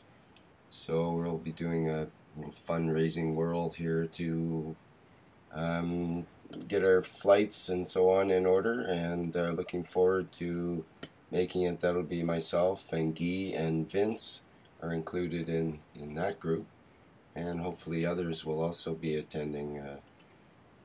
So just a little a blurb there for people to keep an eye out for the announcements as we present our fundraiser for that.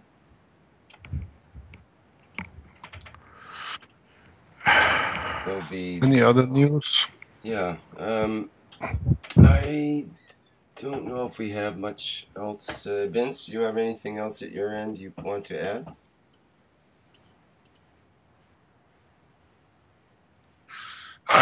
Not at the moment. I think everything's been taken care of so far. Okay. As we said, the opening of the institute is an open door. Wherever you come from, you will meet with the new structure of the order, as we call it, and at the same time you can meet and start a new developments in your countries with the Keshe Foundation in different ways as you see fit. We know a number of people from different countries are coming in to be here. Opening is your home, is your education center, and what you learn from here you can take back.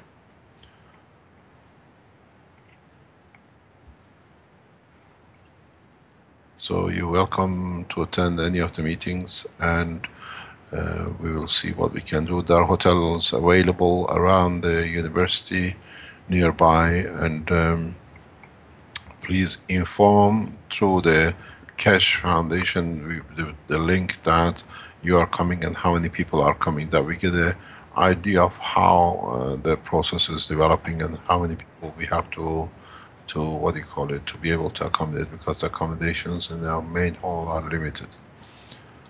And thank you very much for all your support. Okay, I think that wraps up the workshop for today. It seems complete at this point. I want to thank you very much, Mr. Keshe, for answering so many questions today. It was great. I just seen something. I want to answer this guy. I think it's good.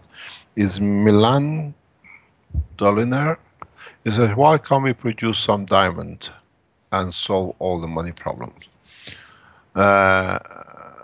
When we produced the diamonds and we took it to the diamond bourse in Antwerp, and they brought their system and they tested it, they asked me to give the diamond bourse people undertaking that I will never show how to create diamond, because diamond will have no value. We could have done this a long time ago.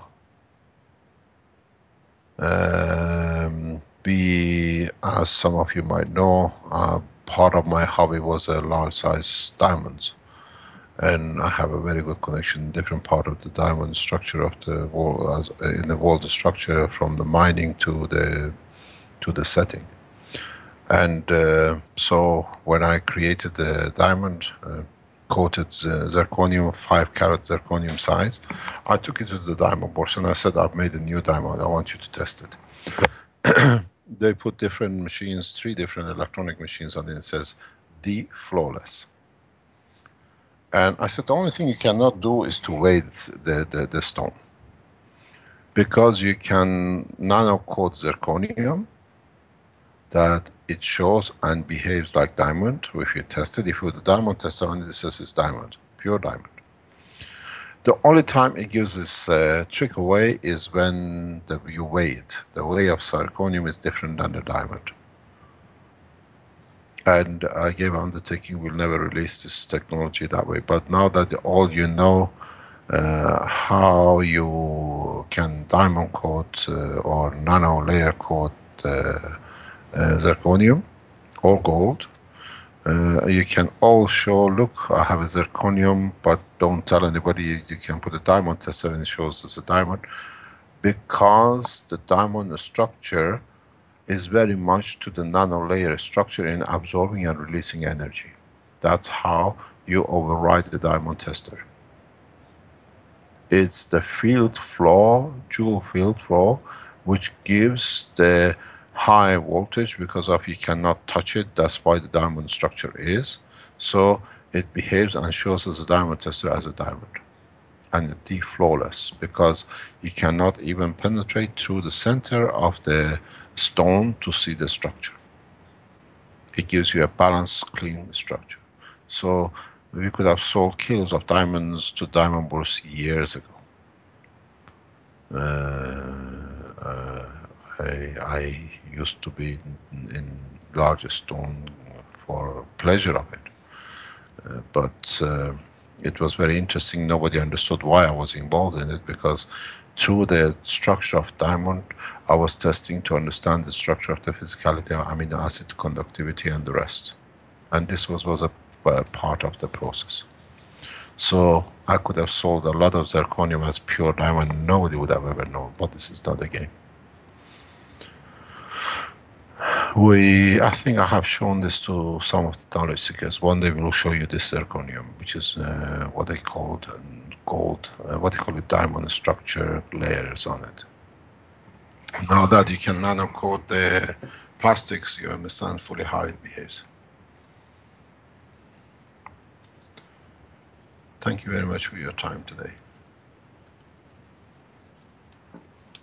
There is one more question, Mr. Keshe. Yeah. Yes? It is from Ludmil, and it is, what are the effects of the pain pad on the brain? Don't use it if you have any brain.